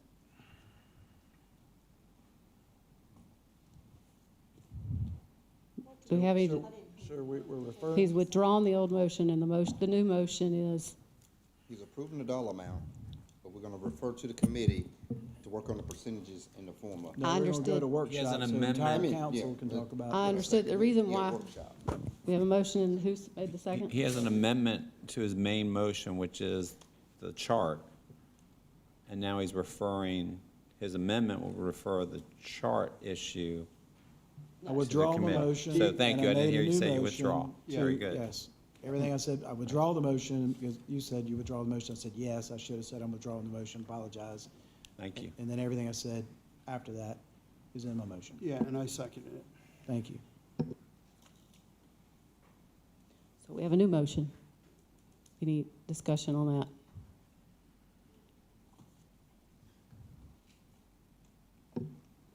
I guess the only reason I hesitate to bring this up is 9:34. Well, let's call for a vote and go into executive session and get done. Do we have any comment? I thought that one of the reasons why we couldn't consider that is because we have to nail down a number for the budget. We did. We did. $1,590,501. Otherwise, they have a tax increase. His motion basically boils down, if I'm hearing it right, is the motion to refer this issue in totality to a workshop. I would suggest that Ms. Cox could do that without a motion being made on the budget. I don't think putting We an have to- item on a workshop is a budget amendment. So I'm you sorry? wouldn't- Because you So you withdrew, wouldn't be allocating this money yet, right? when you withdrew your motion, okay, and send this to a workshop, the budget would stay as it is right now with the allocation in the budget. When you, The total allocation. of No, he's Okay. saying the number. Okay. The reason why we couldn't do this last time is because management told us that we have to decide Lake Wiley. okay, you can have the number, but we're gonna, Because of the way this is where being this motion presented. up last time was Mr. Audette said everything except for Lake Wiley would be discussed at the workshop. Because again, Lake Wiley's budget is set, it's a separate fund. So you go to workshop and you go to try to redo Lake Wiley's budget and take money from them. If that were to happen, we would then have to go do 3 readings in a public hearing on Lake Wiley's budget. So why would Lake Wiley so why would it even be associated to the rec fund if it's a separate budget? That's, Lake Wiley, okay, as Ms. Love pointed out, Lake Wiley contributes, I don't know, Mr. Siegel, about $350,000, $400,000 into the rec fund. They contribute that in there, okay? That's not part of their budget, that's the citizens over there. In their budget, they have, I'm gonna use approximate numbers, $1 million of expenses. They tax their citizens for, I'm gonna say $800,000. The other $200,000 is what they get back from the rec coalition. So in order to get their budget balanced, they have to have that revenue coming in from the rec coalition allocation. So their budget is balanced right now with that rec funding money coming into it. You take the rec funding out of their budget is out of balance, and they would have to raise taxes. This was the same quandary we were at a couple weeks ago. So, you know, if y'all want to debate the allocation of the remainder, or if you want to decide to do whatever in Lake Wiley tonight, I think we it need to really go into needs to be done executive tonight. session on this subject, as just Okay. described. We have a request from our lawyer to have an executive session item on this. Move that we go into executive session to receive legal advice. Second. Motion and a second. Any discussion? Yes, I want to make a quick comment. That's what I've been saying all night. There's a process to this. You just can't show up and say, let's do this, because we just heard from our financial director, there's a domino effect if we do something different tonight, how it's going to Mr. Rowdy, I'm screw gonna call, something up. Well, you we're in said- executive you asked for session. discussion. You asked for discussion. Of executive session. Well, follow the process, people. That's what this is all about. We can't just willy-nilly do things. All in favor, say aye. Aye. Any opposed? Hearing none, we'll go into executive session.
no action was taken.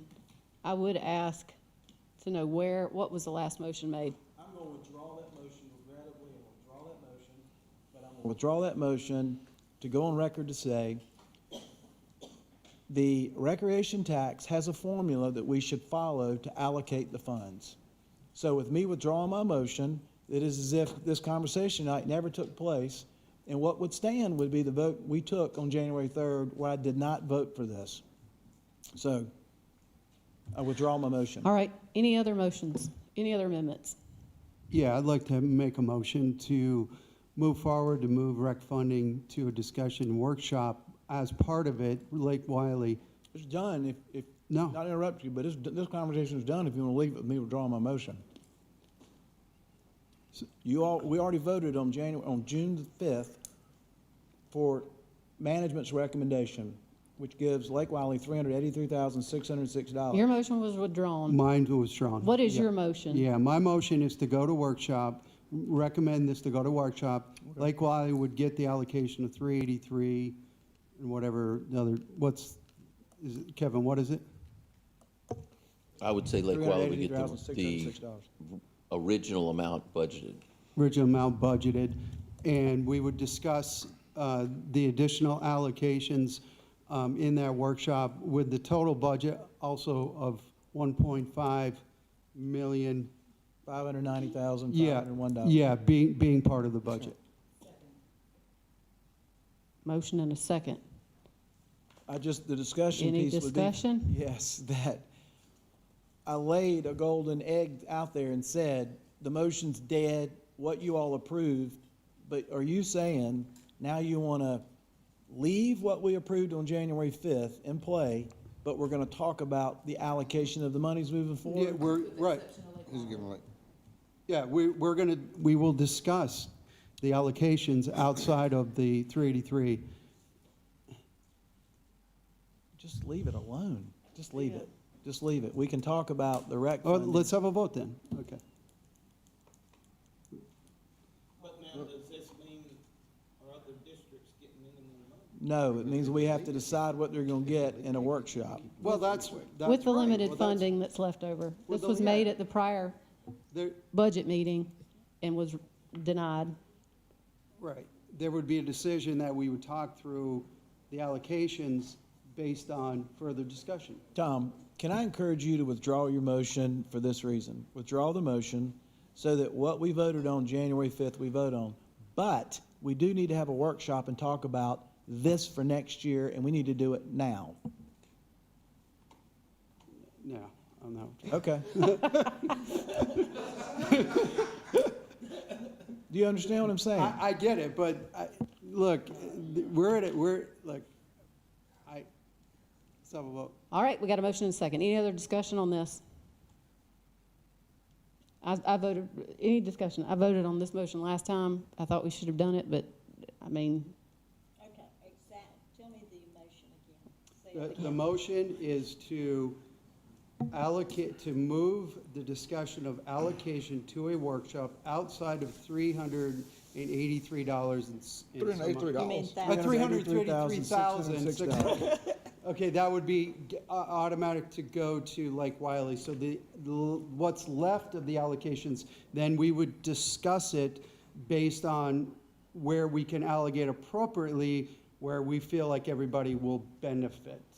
Okay? So it's going to be a workshop. It would be a workshop, and this motion would approve the total budget of the rec funding, but the additional allocations outside of the 383,000 would be discussed. So basically, in the pool would just be everyone else but Lake Wiley. Well, now, we would have that total discussion, but I think this is where we maybe will get to a point where there is value for everybody across the board. I thought you said we were going to leave Lake Wiley's alone. We're gonna leave the 383,000, Okay. yeah. Yeah. Then that means just everything but Lake Wiley. Yeah. Yeah, we would. Just split the pot then? or Well, we how would, still that's, going to- how There's we gonna be still another- gonna formulate? that's where we'd have a discussion in workshop. There's another conversation to decide how much everybody else gets Right. from the pot. Right, exactly. Just not Lake Wiley. Right, like why Right. do we get the 3? I'm just asking. You're right. Yep. Yeah. Lake Wild's the only one that's decided upon. Yeah. Okay, Yeah. sure. In that same discussion, are we able to do the division between Lake Wiley and Clover? Get that number you were talking about for Clover? Everybody's number has to come out if you're gonna do something like that. I mean, you're leaving, you got a pot of money, you take 1.590, you subtract the 383, and then you gotta figure out the allocation of the other. I mean, we're talking about having another workshop on that. So This Lake was Wild the and same Clover's in motion the that same failed pot. at Lake last Wild and time. Clover's in at 383. Right. Yeah. But before we could get any of the other districts any money, we got to come up with formulation that works, right? That's exactly right. Well, and we'll talk And you're through, never gonna do that. That's exactly right. That's exactly right, because the census is wrong. Who says we have to use the census? There's All a right, multitude motion of on the things. table. Does everybody understand the motion? That'll be part of the workshop. Does everybody understand the I'm not motion? coming to the workshop. You're not coming? Okay. All those in favor say aye. aye. Opposed? Opposed. Motion carries. Thank y'all. Do we have any more motions? Motion what? So we're back to the main motion of the budget. Motion, and we're moving to approve the budget as amended currently. Any other discussion? No. All those in favor say aye. Aye. Any opposed? We have a unanimous budget now. Do we have a motion for, where's my agenda? Finance and Operations Committee. So everyone voted for the budget this time? Yeah, I got my workshop, man. Come on, man. Geez, what a battle. All right, we move now to committee and other reports, finance and operations, Chairwoman Allison Love. So Finance and Operations Committee met tonight. Present were Councilman Atkins and myself. And the first thing we did was consider applications for service for the Accommodations Advisory Tax Committee. We make the recommendation for David Ward for a first term and Sandy Smith for a first term. Second, Oakdale Fire Tax District, we make a recommendation for the consideration of Don Ferguson Jr. for a first term and Alonzo Adams for a first term. And our Board of Disabilities and Special Needs, we recommendation to move Kelly Shannon to the District 5 seat. She is currently an at-large member. Thank you, Ms. Love. Is that it? I know. We approved the minutes from the June 5th Finance and Operations Committee meeting, and then we did our final allocations of discretionary funding, and those are the allocation of funds from District 3 to the Hickory Grove Fire Department in the amount of $3,405. The allocation of funds from District 2 to the River Hills Lake Wiley Lions Club in the amount of $3,000. The allocation of funds from District 2 to the Clover Area Assistance Center in the amount of $2,500. The allocation of funds from District 2 to the Clover Optimist Club in the amount of $1,000. The allocation of funds from District 2 to River Hills EMS in the amount of $1,500. And that is all. Thank you, ma'am. We have no citizen concerns, council member new non-agenda comments. I don't think we have any on those, right? No, not All tonight. right. Do we have a motion for executive session? Yes, we do. Receipt of legal advice, request authority, combination request, project number 19301, track 31 and 33, Steel Creek Force Main Replacement. Receipt of legal advice, litigation update, contractual matters, AMIBUS and EMS, contractual matters, CHM, Brattonville, and then contractual matters, receipt of legal advice, Pennies Highway 557. We have a motion. Is there a second? Second. Motion and a second. Any discussion? All those in favor say aye. Aye. Any opposed? Hearing none, we will move straight into executive session.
out of executive session, no action was taken. Do we have any motions? Yes, good, two motions. The first one, there's a motion to authorize condemnation for track 31 and 33 in project number 19301 Steel Creek Forest Main Replacement as discussed in this executive session.